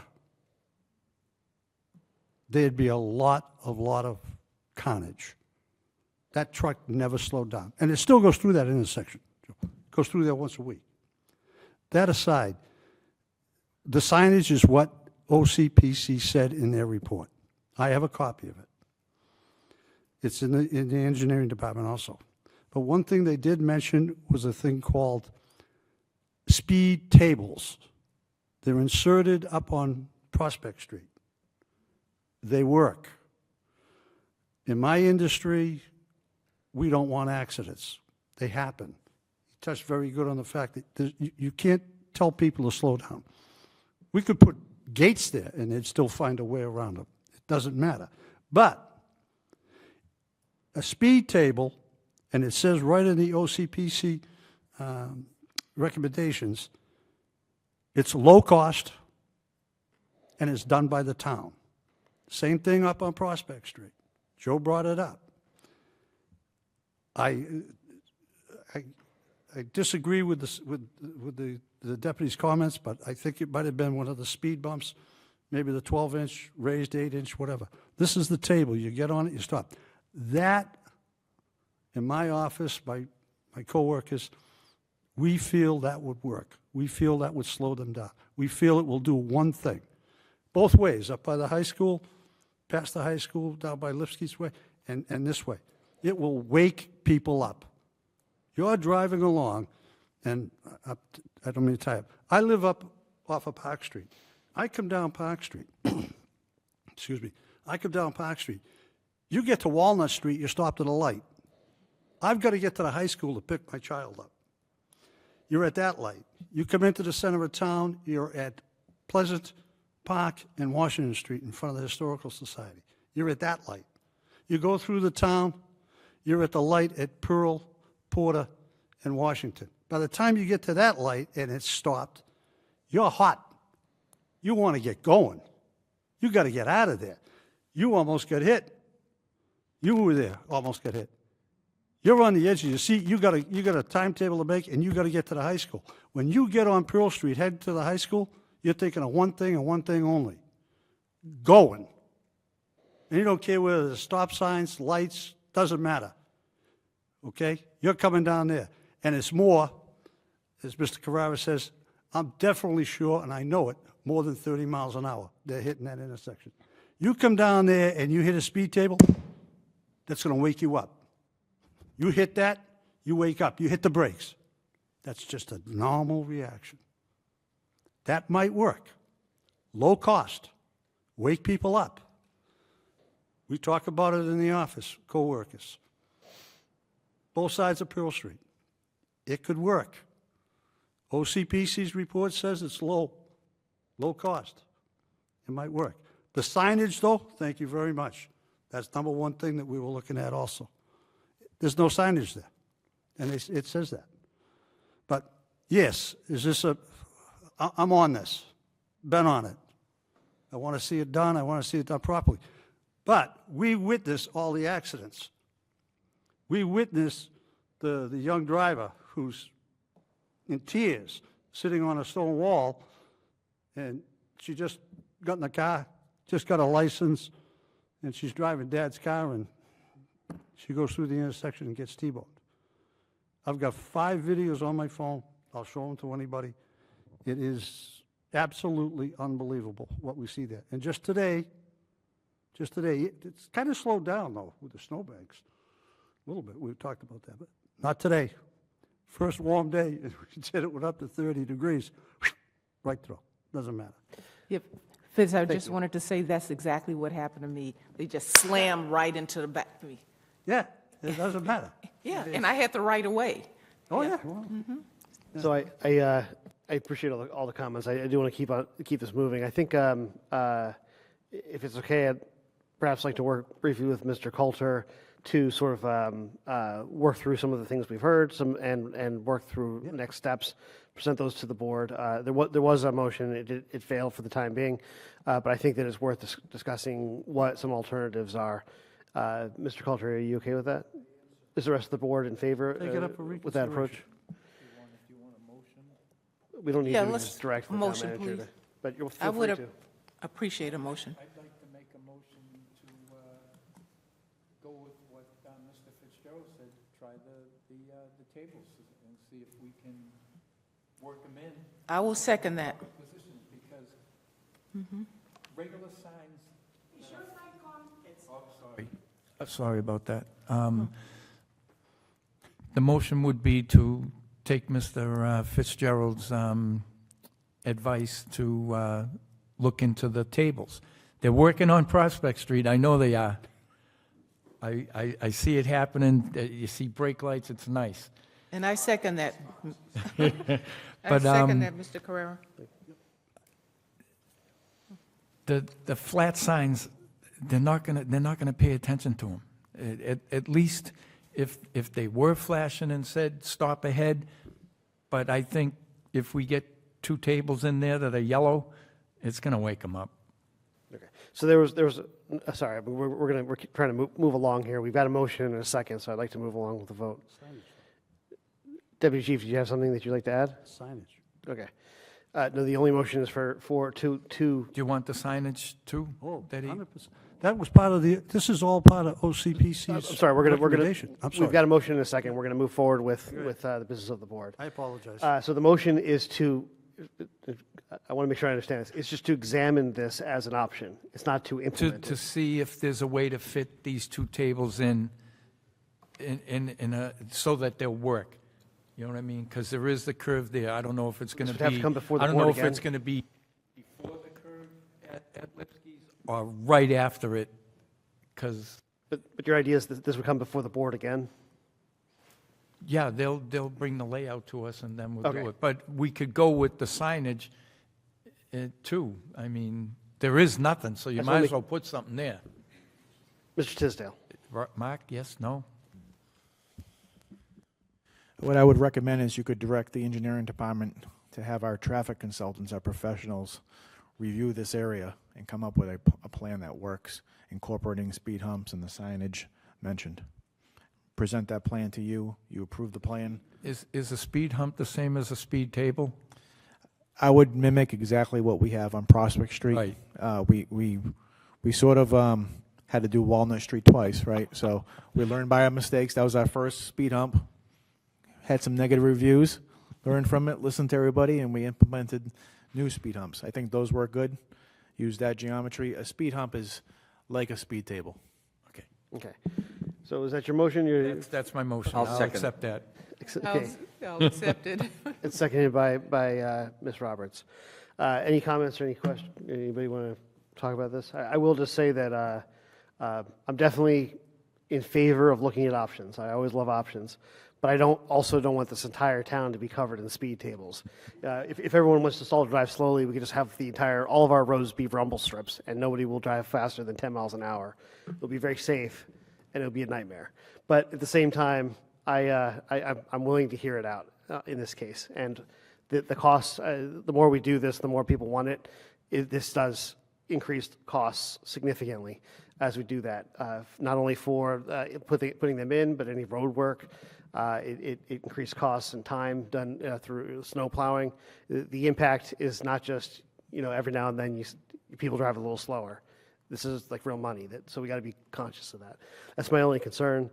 But just if we're talking about just looking at the options, you got to be sold on that. Mr. Chairman, just be prepared. And to the members, I think this is a great idea, by the way. we will get just as many complaints for putting them in as we've had for not putting them in. And we will get insurance claims. And I'll do an over-under at a dozen insurance claims for people that don't obey it. They hit it hard. Somebody goes flying, their suspension is broken, they have a flat, we had them when we put them on your street, Scott. We'll have more than a dozen insurance claims. So all I ask the board is to always consider is to go through this man over here before we pull the trigger. We have to consider the unintended consequences of these things. In addition to that, we'll get a dozen requests for more speed bumps that are unbudgeted. So there are consequences of everything we do here. Yeah, so I agree with you. Let's just go cautiously. That's my only recommendation. But the motion was made by Mr. Carrera to engage the engineering department to have a traffic consultant review some of our options. The motion was seconded by Vice Chair Roberts. All in favor, say aye. Aye. Any opposed? Any abstentions? Thank you very much, guys. And Thank you for your Deputy Chief, time. thank you so much for your time. Thank you very much for your time. Greatly appreciated. Mr. Fitzgerald, always great to see you, sir. So we have a couple of public hearings, and I hope people don't mind. I'm going to skip over to those. I think there are people that have been waiting for about an hour to begin those. So we'll start the public hearing section of which is item 7 on the agenda. As is our custom, our vice chair is going to oversee these public hearings. All comments should be directed through her and to the rest of the board or to any other speaker. Thank you very much. Here you go, Madam Chair, Vice Chair. Thank you, Mr. Chairman. The first is the application for change of license manager, change of officers, directors, and change of stock interest. BHUMI, Humi Incorporated, doing business as Neighborhood Variety, 257 School Street. A public hearing will be held by the Select Board on February 3rd, 2026 at 8 p.m. to consider an application of Humi Incorporated doing business as Neighborhood Variety located at 257 School Street, Stoughton, Mass. 02072 for the change of license manager, change of officers director, and change of stock interest. The hearing will be conducted at the Great Hall, 3rd floor, Town Hall, 10 Pearl Street, Stoughton, Mass., and/or virtually and via Google Meets and broadcast via Stoughton Media Access Television and live stream. Google Meets, video link, and telephone connection for public comment available by calling the Select Board office at 781-341-1300, extension 9212, or email to gpereira@stoughton-ma.gov per order of Stoughton M. Cavey, Stephen M. Cavey, Select Board acting as the local licensing authority. So the process will be, first, I will ask to open the motion. We'll take a vote. I'll read the background. The guests will talk. The Select Board will ask questions. Citizens will ask questions. A representative of this business will have a closing statement. We'll close the public hearing, and then on the vote of the motion of the hearing. Motion to open the hearing? Can I get a second? Second. All in favor? Second. Aye. Aye. And I vote aye as well.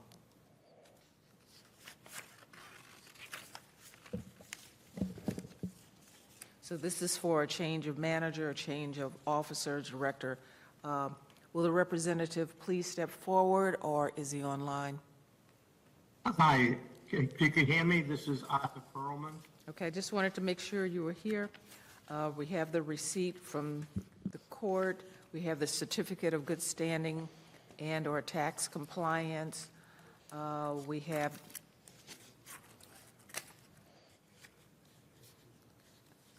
a complete application. And wait just a minute, let me go through.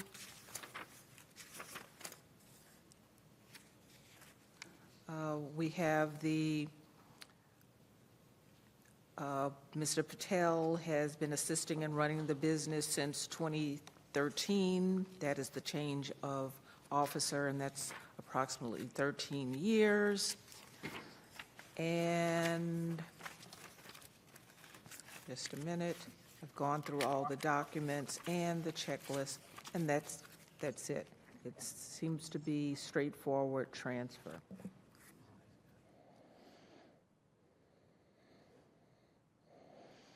Yes, Mr. Wilby, can you tell us a little bit about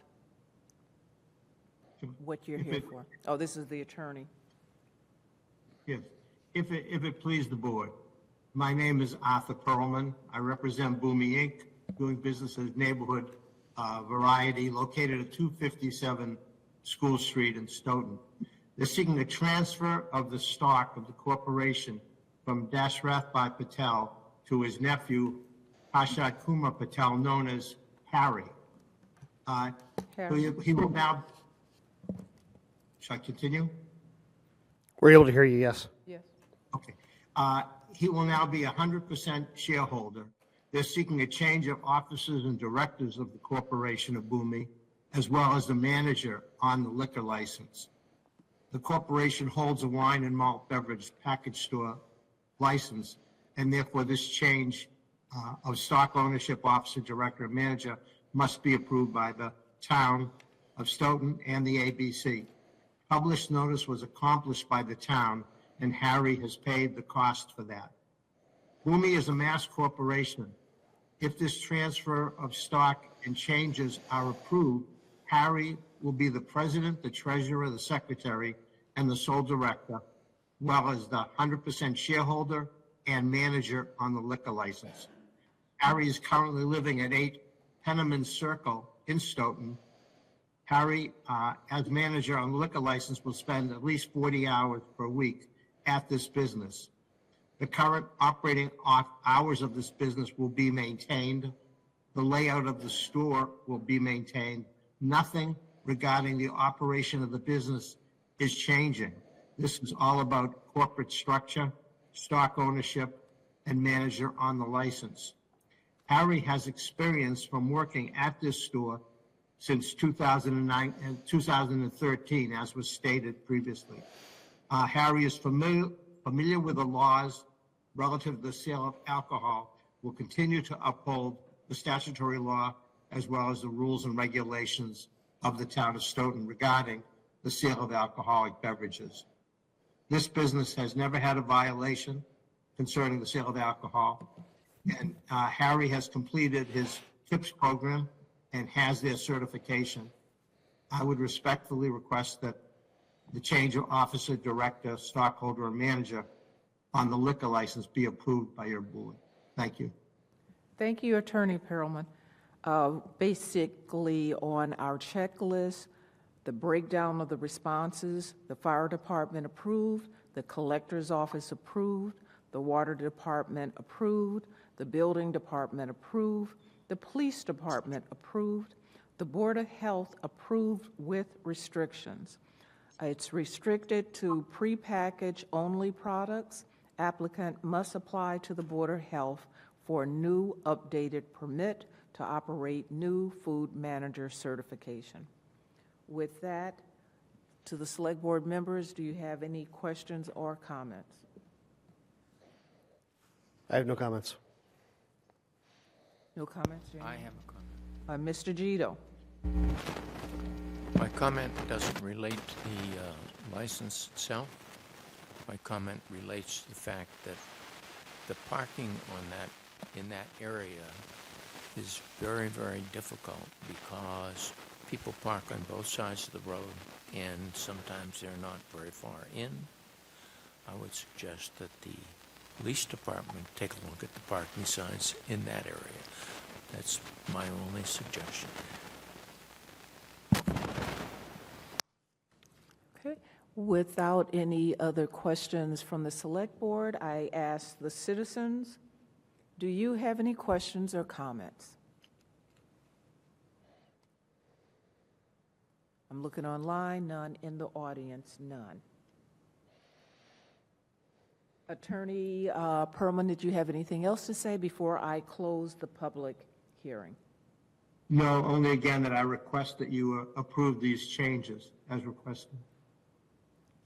Thank you very much. A motion to close the public hearing? So made. Second. All in favor? Aye. And I vote aye as well. What is the wish of the board? All in favor? Aye. And I vote aye as well. This request has been approved, Attorney Perlman. Thank you very much. Thank you very much. Let's go to the next order of business, which is Massachusetts Electric Company doing business as National Grid, Verizon, New England, Incorporated Joint Poll Petition, Central Street, project number 312-46737. It's item 7B on the agenda. A public hearing will be held by the Select Board on Tuesday, February 3rd, 2026 at 8 p.m. to consider the joint petition of Massachusetts Electric Company doing business as National Grid and Verizon New England Incorporated.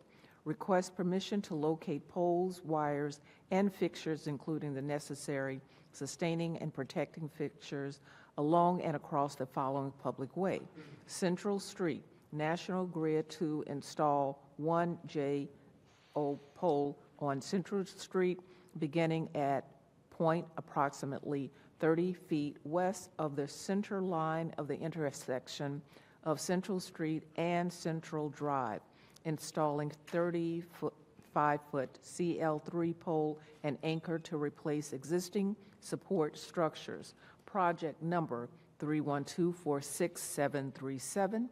The hearing will be conducted in the Great Hall, 3rd floor, Town Hall, 10 Pearl Street, Stoughton, Mass., and are virtually and via Google Meet and be broadcast via Stoughton Media Access Television and live stream.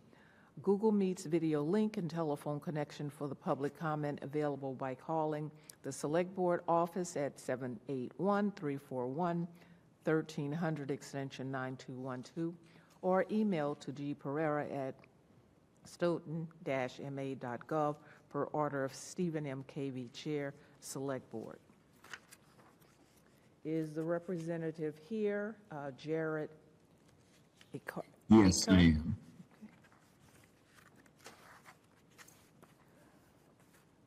So the fire, for the background, the fire department, I'm sorry, motion to open the public hearing? So moved. All in favor? Aye. And I vote aye as well. The fire department approved. The police department approved. The engineering stated no objection. Thank you. The DPW approved. So we have all of the approvals. Yes. Mr. Jared Iker. Yes. So we are looking to replace a pole that's serving as a structural support and a means to service other customers. Moving it out of the backyard of 904 Central Street into the public right away at his request, and we need it there to back up the power lines that are going down Central Drive. To the Select Board members, do you have any questions at this point? I have none. Have none? I do. Mr. Gito? How far into the public way are you putting that pole?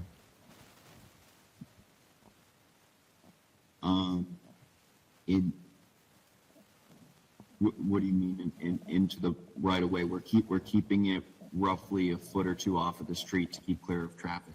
How far is it to the edge of the public way? Not where the road is, but where the public way is. So to the customer's property? Yes. Okay. Roughly the anchor will be maybe a foot away from the property, and then the pole will be closer to the streets. It's going to be roughly 7 feet. My reason for asking the question is that, that there are a lot of poles that are within the public way, and some of them end up being in the middle of sidewalks near the edge of the traveled way, and create problems. And I guess that I would ask the town engineer if you have looked at this, and does this work well in the longer run? I mean, you know, we have a bazillion of these poles around. I can tell you there's no sidewalk on that side of the road. The sidewalk is on the other side of the road. Thank you. To answer your question, Mr. Gito, I have not specifically looked at this myself, but my esteemed assistant town engineer, who has a pretty good track record in looking at these, has reviewed it. Yes.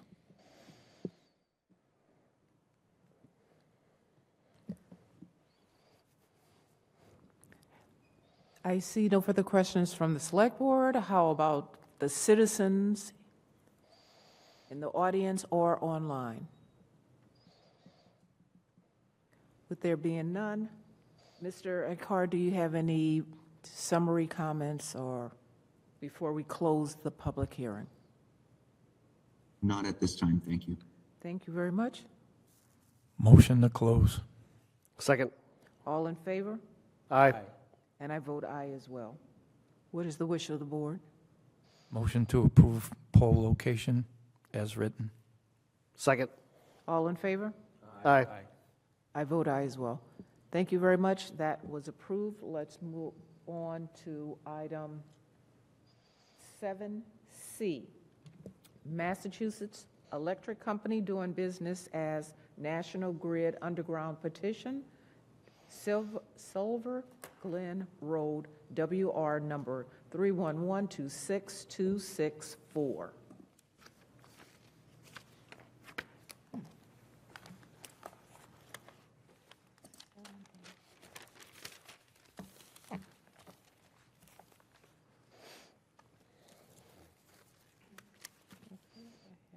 Just 1 second.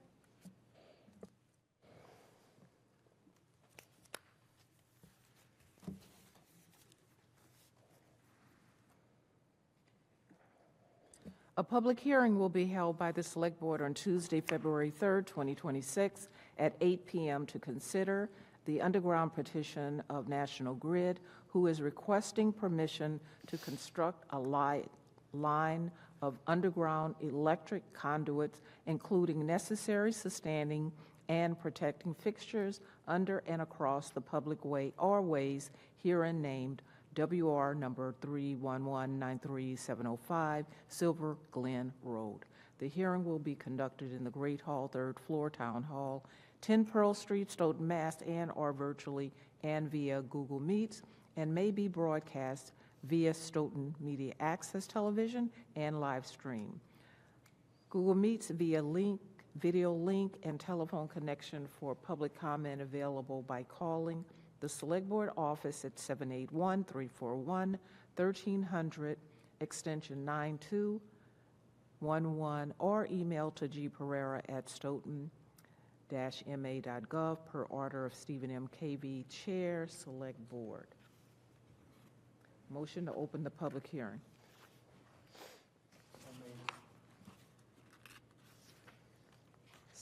Can I get a second? Second. All in favor? Aye. Aye. Thank you very much, and I vote aye as well.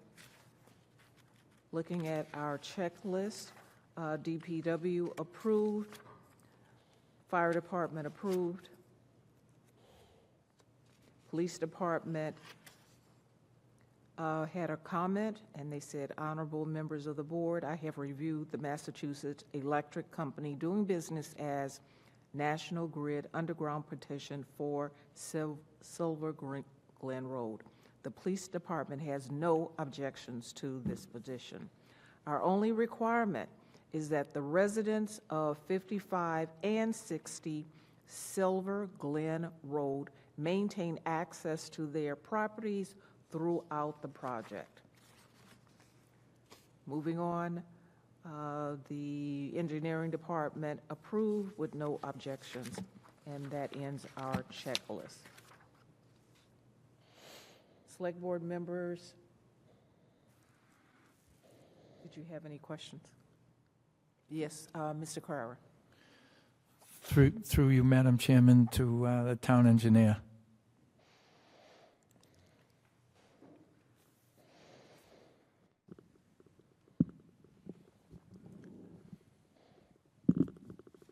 Is there a reason why this doesn't go around the shoulder outside of the circle? Or is it better that they went straight through? I'd be lying to you if I even know what you're looking at, Scott. I know Craig reviewed that application. Normally, you would want, like, a utility like this, not in the main pavement area. It would be out off the pavement so that it doesn't interfere with any other utility. Like, I don't know if there's water close to this, or if it's crossing water, or, you know what I mean? Usually it goes out in the grass strip or something, to something like I mean, this. as you know, one of the key aspects we look when we do review these plans is utility issues, water, sewer, gas, if we have records of that.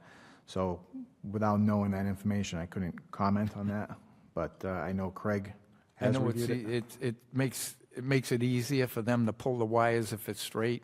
Right. So maybe that's what they're going for, but when you do road work, they don't really care. You put in the bends and it stays out of the, Yeah, if you out can of the follow the hard shoulder, pavement. it's always a little, I was just wondering if there was a reason. I wish I could. Could I jump in possibly? If that's acceptable. Yes, in it front of- is acceptable, yes. You wanted Thank to you. ask, comment? In front of 60 Silver Glen Road, there is a small retaining wall that just gives us a little concern of failure when we're trenching. Not that there isn't ways to shore it up during trenching and all of that, but there is a retaining wall at the front of their property, as well as a hydrant is on that perimeter. So the goal of kind of going more of a straight direct route was to try and avoid the hydrant and any potential undermining of the customer at 60 Silver Glen Road's property. That answers my question, Madam Chairman. Thank you very much, Mr. Carrera. Are there any other questions from the Select Board? If there are none, we go to the citizens. Are there any questions from the citizens in the audience or online? With there being none. Motion to close this public hearing? So made. Second. All in favor? Aye.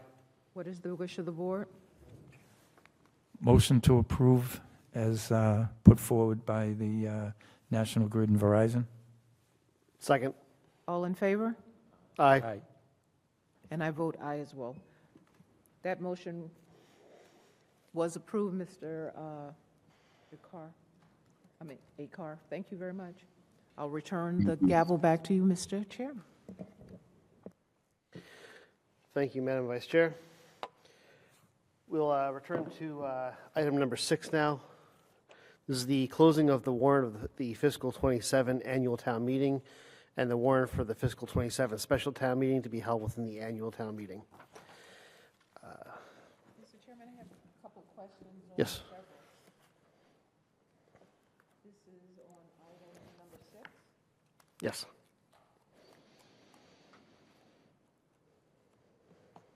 On Article, did you want me to give you the numbers of all of them? Before you do, just give me, if you don't mind, just giving me, actually, if if the board will allow, I think maybe taking a 5-minute recess just to stretch your legs might be a good idea. Give us a moment to kind of get a little refreshed before we jump into this. So we're going to take a 5-minute recess, but we'll keep it brief.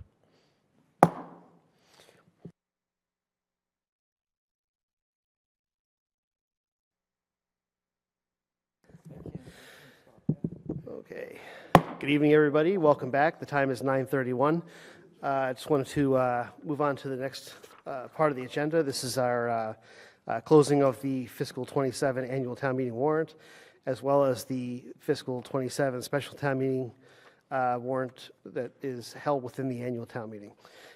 There's a couple things that we've got to do here. I'm just going to list those out so we know ahead of time what has to be accomplished.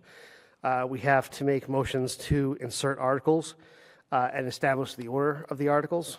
That's our first, when we time to make motions, that's going to be the first thing we're going to have to do. The second is to authorize town council and appropriate town staff to make clerical, typographical, and editorial, but not substantive changes as may be necessary. That'll be our second motion. Our third, move to close the warrant. Number 4, move to authorize and instruct appropriate town staff to post the warrant in accordance with state law and the town charter. And number 5, and finally, move to set the date and time of the annual town meeting as per the charter or for a special town meeting. We will, my recommendation, and you know, the board has the right and the authority to make motions that contradict this, and I'll honor those with a vote of the board. But what I would ask is if there are any articles that people had specific questions about, I want people to have the opportunity to do that rather than go through every single article in this. I'd like to kind of pinpoint any issues people have. We'll start with just asking questions. If you have questions about an article, we'll do that. If once those are all answered, we'll then move to inserting articles. And if there's any articles that anybody has a specific issue with, where they'd like to pull it and have a deeper discussion as to whether or not it should be inserted, we'll do that. But we'll try to get these in blocks, and some of them are administrative. We see them every single year, and I just don't want to hold up the process for those based on something that might be more controversial. So we'll start with between the annual. We're just going to look holistically at this, at the entire thing. Are there any articles that anybody has any questions about? Yes, Mr. Chairman, I do. Madam Vice Chair. Okay. This is under the annual town meeting, article number 25, new low-income housing. 8 units of new low-income housing located along Drake Avenue and Memorial Drive. Can I get more detail about that? And it was requested by the Stoughton Housing Authority. Is that typical? I've never seen that request before, so Yeah. I just wanted to understand. That's a CPC article. I'm not sure if there's anybody from CPC on tonight to explain the article. I don't believe there is. It looks like there's only 3 people. Okay. Then the next is article number 33, zoning map amendments. So Article 33A, to rezone the portion of 2121 Central Street as identified on Assessor's Map Lot 17, Map 17, Lot 26, currently zone general business zone to residential suburban C zone as shown in Figure 3. I just wanted some additional information on that. That's a good question. Essentially, our town planner over the last few years, as you've known, has been looking at the zoning map and trying to clarify some areas. There's many parcels where zoning lines cut through the middle of parcels, and typically, the rule of thumb is you want to follow the property lines. There's no rhyme or reason of why they cut through the property. At one point in time, the property might have been subdivided to have a different shape, or who knows. Is your mic on? Yep. Thank you. Can you hear me now?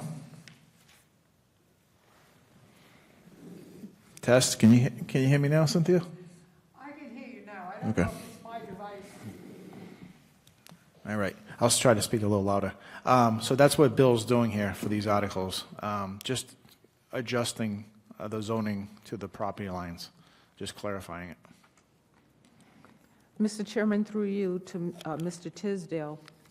So that's the reason it says portion of 2121 Central Street. Yes, yep, So- all these articles are worded very similar for that exact reason, yep. Okay. So 2121 Central Street, that's where Brook Meadow Assistant Living Yep. is located. So it had something to do with where the land, the boundaries of the land changes? But I was just concerned, are we losing any revenue because of that? We're going from general business, so that's commercial, right, to residential? Why, I didn't understand why now. That's a good Because he's trying to question. do a cleanup? Yeah, so the existing uses on the property that are taxed the same as they always are. So all existing uses are continued. Taxes are based on the use of the property, not on what the zone is. So right now, the zone, whatever use is there is grandfathered. It's not affected by the change in the zone. So right now, this is just to clarify the zone line where it should be to reflect the uses in the area. Okay. So if the zoning changes, does that change the requirement for parking? Because right now, there's insufficient parking at that assistant living facility. No, the existing use is grandfathered. If they came in and put a larger addition on or change the lot layout or things like that, those kind of things could be looked at. But if they operate the same as they are today, the town could not require them to increase parking. Okay. So access for, in the rear of the building for fire department access for the fire engines and things to get into, like if there was a fire on the third floor in the back rear, that's still a problem. So we're not trying to address that right now. We're only talking about zoning, correct? Exactly, two different issues.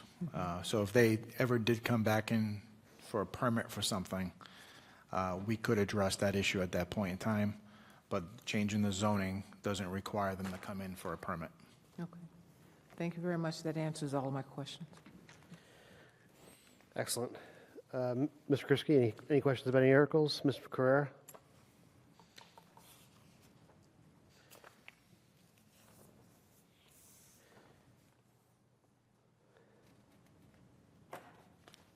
I get a couple questions. That's what we're here for. And we're on the ATM one, right? We're going to look at any articles you Okay, have anything, at all all. right. So let's just go over all of them. Any questions you have? On page 25, Article 34, it says Code Enforcement Bylaw, and it says Town Council will insert language. So we have never seen this up here. I haven't seen that. I gave everybody a new package tonight with new information. The article language is in that document. Like I said, I didn't see it, so it must be here then. Yeah, I apologize for that, but I put a new Now, package let me in ask there. a question. Was that a stack of paperwork like this? No, there was just the new warrant. So, what happens with the warrant, as you know, it changes every day. I don't know if that, Gilda, is that the paperwork I gave you? No, this is, Okay. what Mr. Carrera is saying is there was That a in- note. In saying this one, Yes. Right. It was described to you at your last meeting what it would entail I wasn't here last meeting. when we were talking about the code enforcement stuff, but we didn't have the actual language written because Brian didn't have it finished yet. So we talked about the substance of it, but just not the details of the language. But where it's a bylaw, we're supposed to have like an open hearing on it, this board, to accept that language. This is just to insert the article to town meeting. We can still have another hearing on that information, if that's required. I don't believe it's required. It's a bylaw. It requires open hearing. It requires people from the town to say something. We can't just insert it and go with God. I mean, you could do a contingent, you could insert it into the warrant and have a hearing before town meeting and have it subject to that. So if we get the town meeting and there's not say, let's just take the worst case scenario, say you're not in favor of that article, we would withdraw it at town meeting. I don't feel comfortable, but I'll move on. Ms. Walsh. Cynthia Walsh, I'm the Chair of Municipal Operations. To the previous speaker, the Rules Committee will meet in 48 hours. They will assign all of these articles to standing committees. This will probably go to municipal regulations. There will definitely be a public hearing.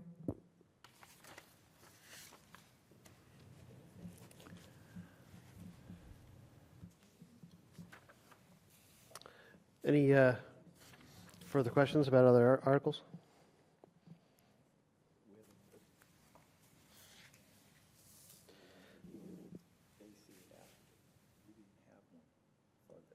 Okay, that's a question. I think that's a question for our legal counsel. That's a legal question, and I think Brian will find out that it's.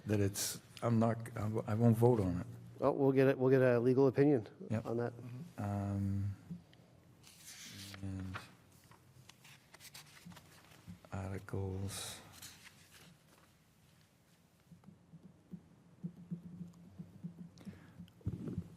Article 19, Mark, is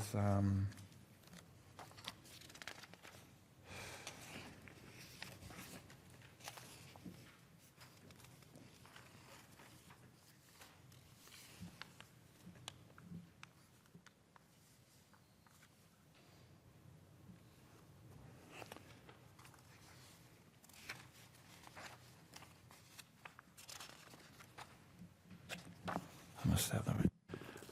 The article for Turnpike Street intersection. We're putting money up for that. I thought the state was bringing that. I don't know if we're doing a roundabout, a rotary, or if they're the same thing. Right. That's a good question. Like we did with like Tosca Drive was the last one I can think of. The town puts up the design costs, and it goes through the state DOT process, which we're through. We've been through it a few times.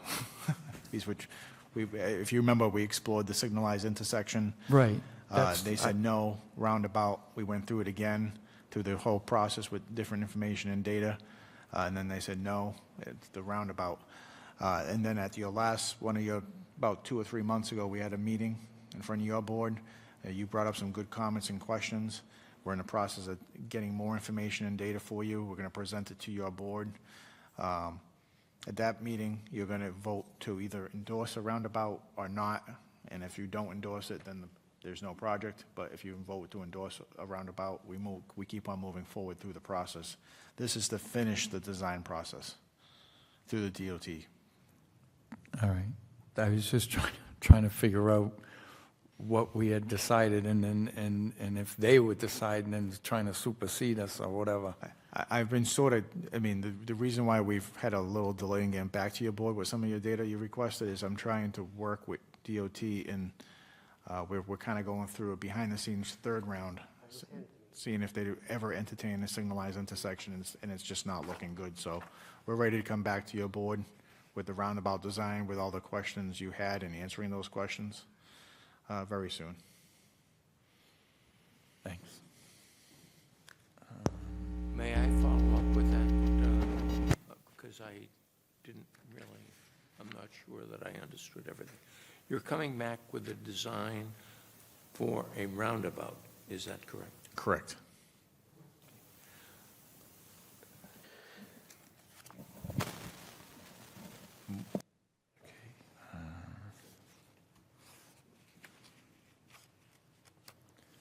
got one more, Steve. Sure. Page 3, it says, deposit to general stabilization fund, and it says estimated cost to be determined. Yep. That number could have been 300,000 right out of the gate, because that's what, when I was on Finance Committee, we all came to agreement on that 300,000 would immediately, from free cash, be earmarked right into that. There's no, like, waiting. If you want to put more in it, that's welcome, but the minimum is 300,000, so TBD should not be there. It is already determined that 300,000 will go. So the idea behind TBD, at the direction of our finance director, she will not put any money down on any deposits to any of our stabilization accounts until we get the free cash certified and we know how much we have to work with. That was the idea behind it. We just Where's that 900 and something that's off in the, hanging on the rack that was the extra money that we were hanging around with, and then it was going to get rolled into whatever? Yeah, the number could change, though. It might not be 900,000. You just said 300,000 for another thing, so. Well, the 300,000 was earmarked. That's what we always Right. plan on. And I don't see where that's a problem, but whether it's we certify it or not, Maybe, that's a go. Mr. Chairman, maybe I can help here. Yes. Biz has got a steadfast policy that is also written in the draft financial policy manual before you, that you cannot spend or allocate any money using free cash until we get the DOR certification. So your point is well taken. 300,000 should be a minimum every time. But she won't allow it to even be put in the document until DOR is certified, because DOR looks very unfavorably upon spending free cash that we don't know that we have yet. We know we have it.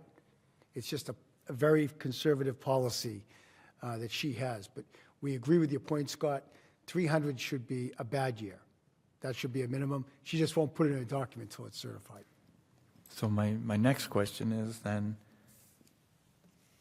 if that's true, how does Article 9, the fire department, get $1 million, 1,150,000? Where's that come from?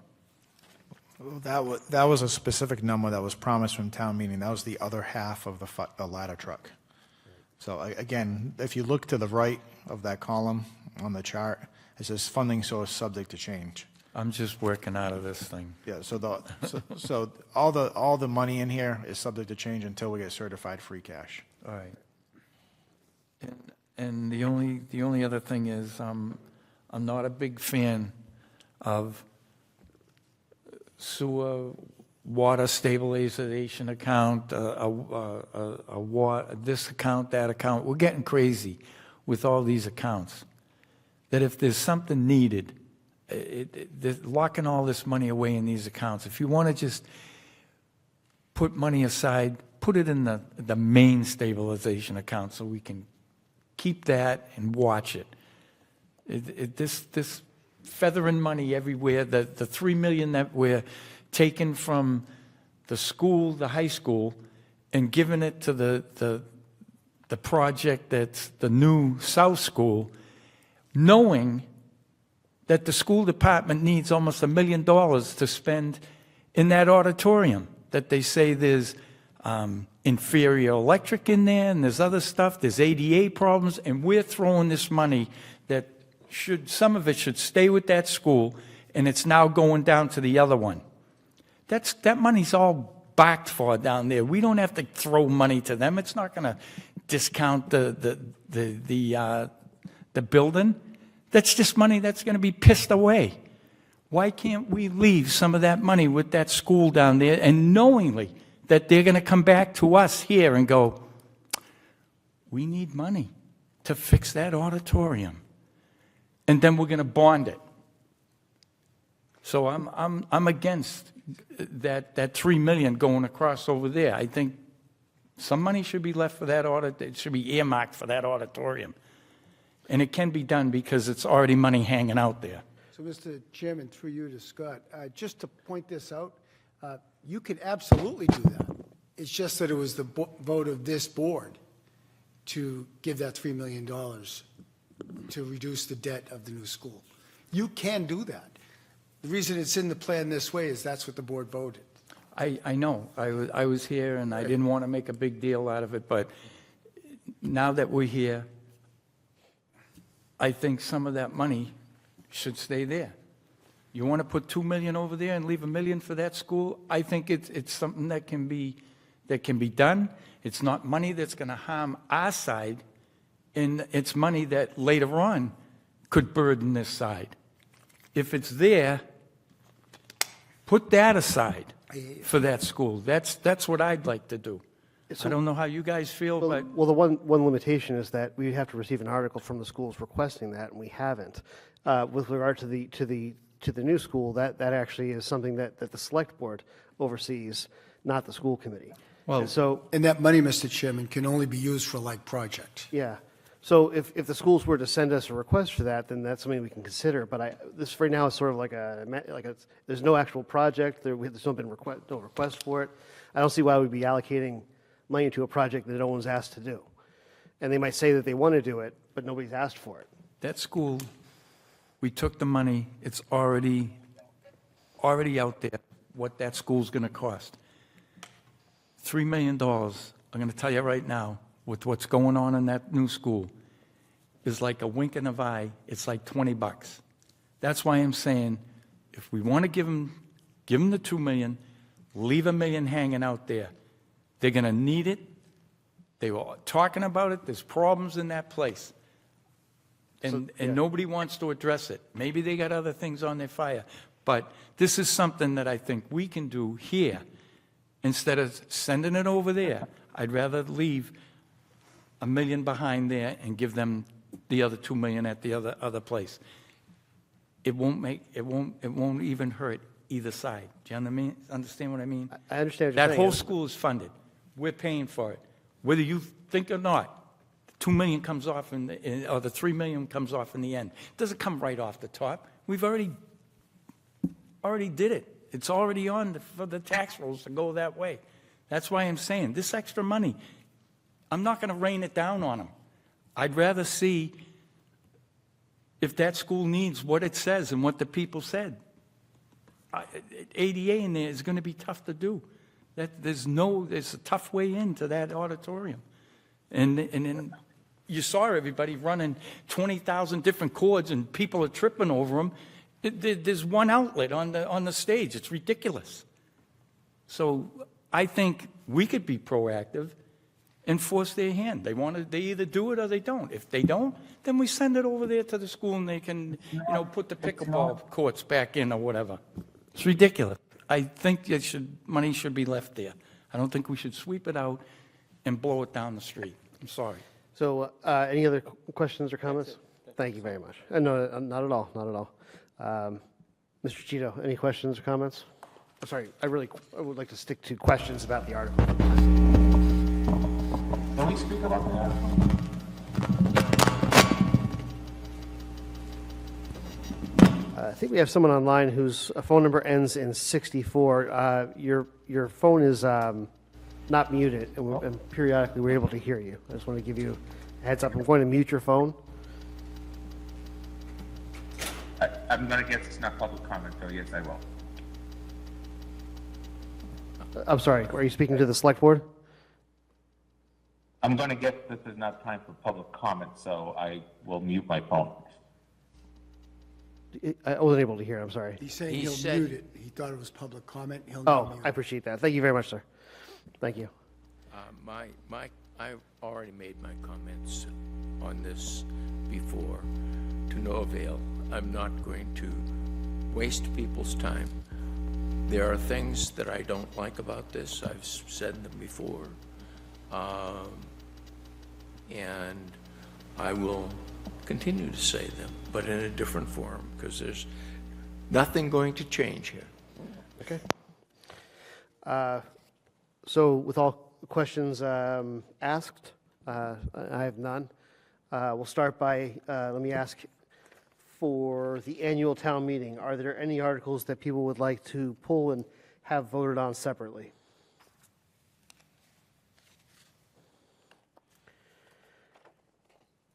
Hearing none, let's move to the article, the procedures for closing the annual town meeting. So first is a motion to insert Articles 1 through 38. I'm assuming if there's a will to change the order, now's the time to make that motion. Otherwise, I'll entertain a motion to insert the annual town meeting Articles 1 through 38 in the order in which they're presented.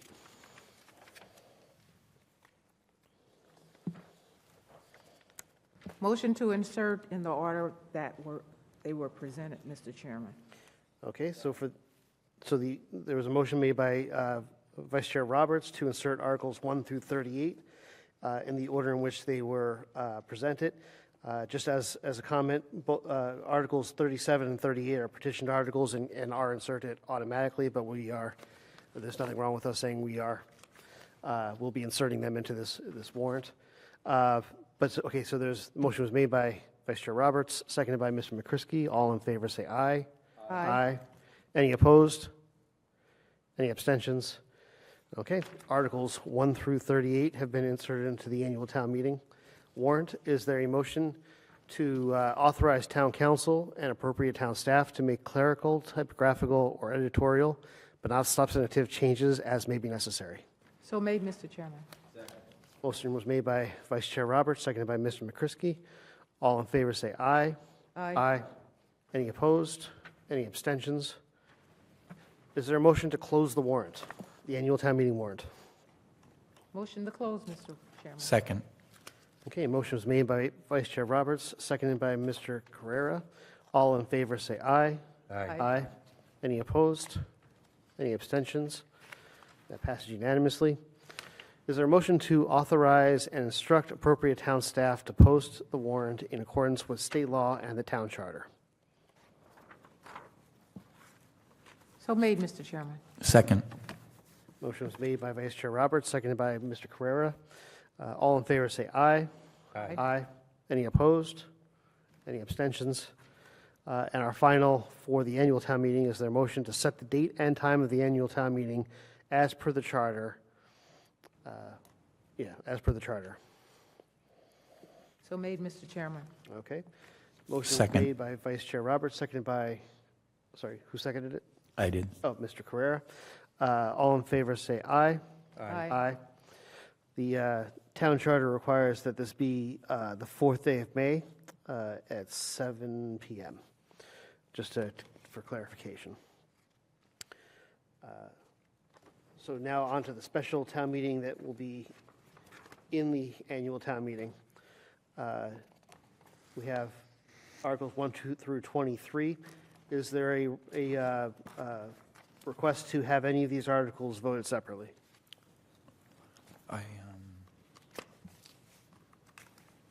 Did you have one? Yeah, I want to leave,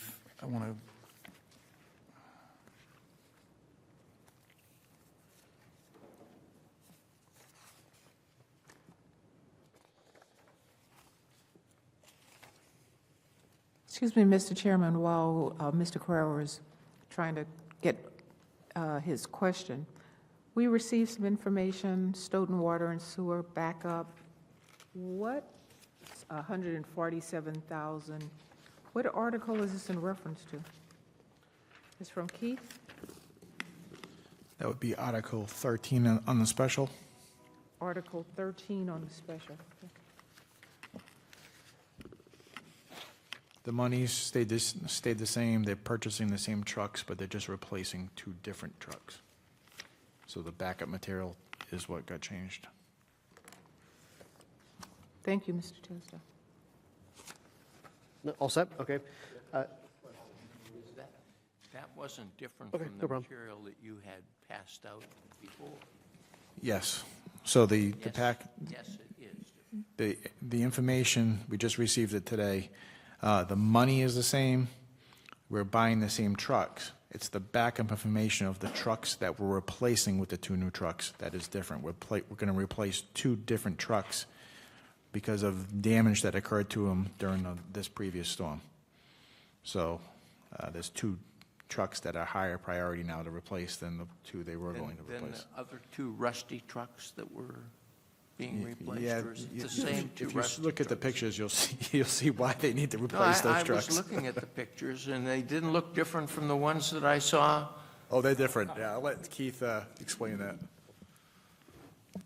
Good evening, Mr. Chairman and the board. The modification is, I'm sorry, it's 1 vehicle that's changed. It's still 1 pickup truck that's beyond its useful life that we're replacing, but then we lost another pickup truck yesterday. It was a transit van that we're going to trade in, but no, we're going to keep the transit van. It's just a little commuter truck. But we lost a truck during after the snow operation. So it's one vehicle has been changed for the trade-ins. Sorry about that. Thank you. Sorry. Okay, so there's been no request to have any of these articles voted separately, and so is there a If I motion could to interject, insert- Mr. Cavey? I'm going to give Mr. Tisdale a second to address something, and then I'll hand you the floor. Mr. Tisdale. Just one piece of information. Article 23 for the special we received today. It's a petition article at 4:05. We received it. That article also needs a vote of your board to refer it to the planning board. Sure, okay, It'd thank be you. a separate vote after you close the warrant, but that needs to occur. Okay, perfect. It's a Thank you. legal process.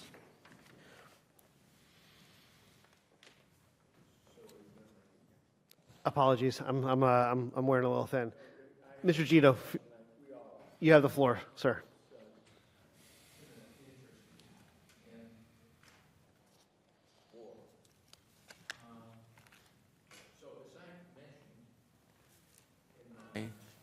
Initial remarks. We have in the special town meeting, the police department capital projects, 3 police cruisers, drone, some software, and taser replacements. All of those items have traditionally been in, or similar items, in the annual town meeting. The same thing with the public works stuff and so on and so forth. So these are in the special town meeting, are not in the annual town meeting, and come to just a little bit less than $3 million.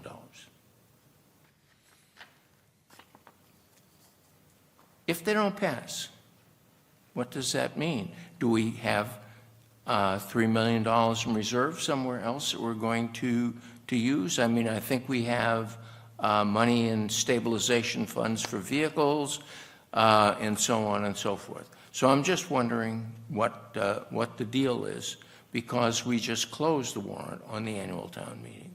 So if these were not... And I'm not in favor of these articles going in, but, you know, I don't know what else is going on. Yeah.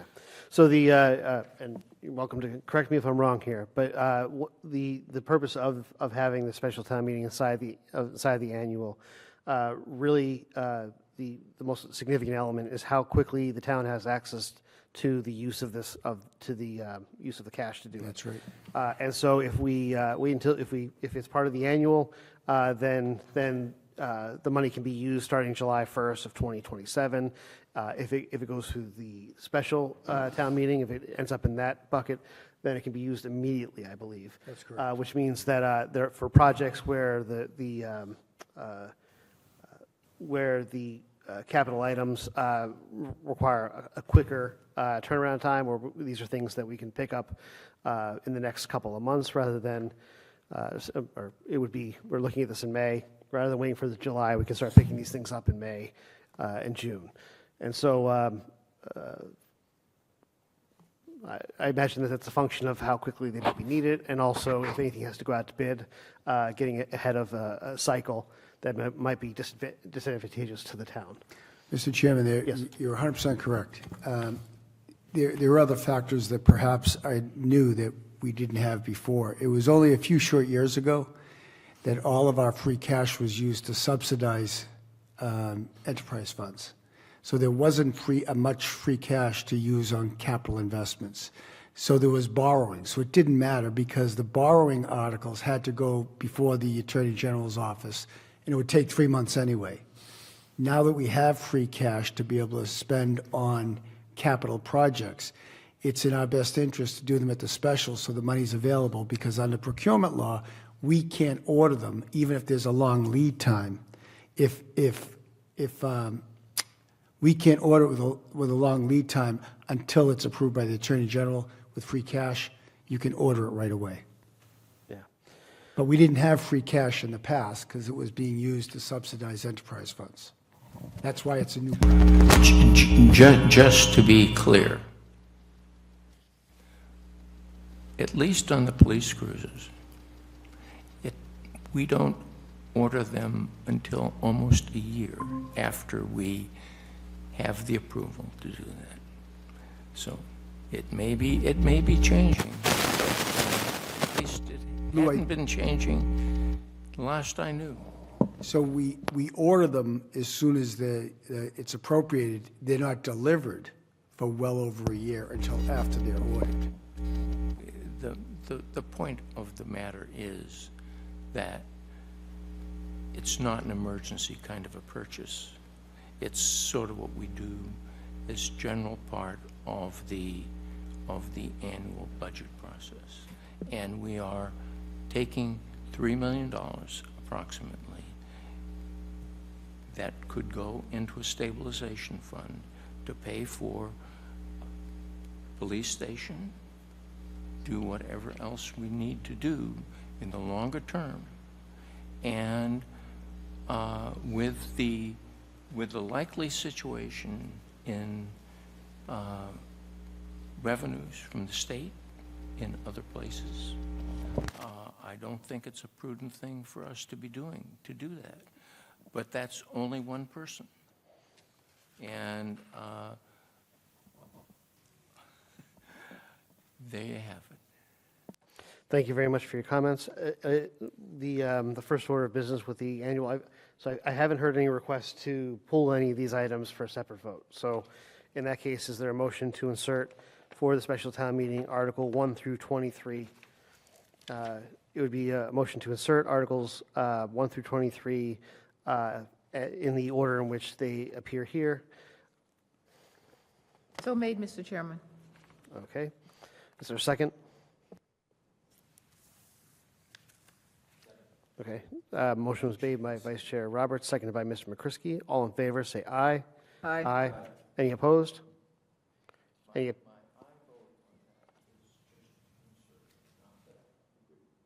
Fair enough, fair enough.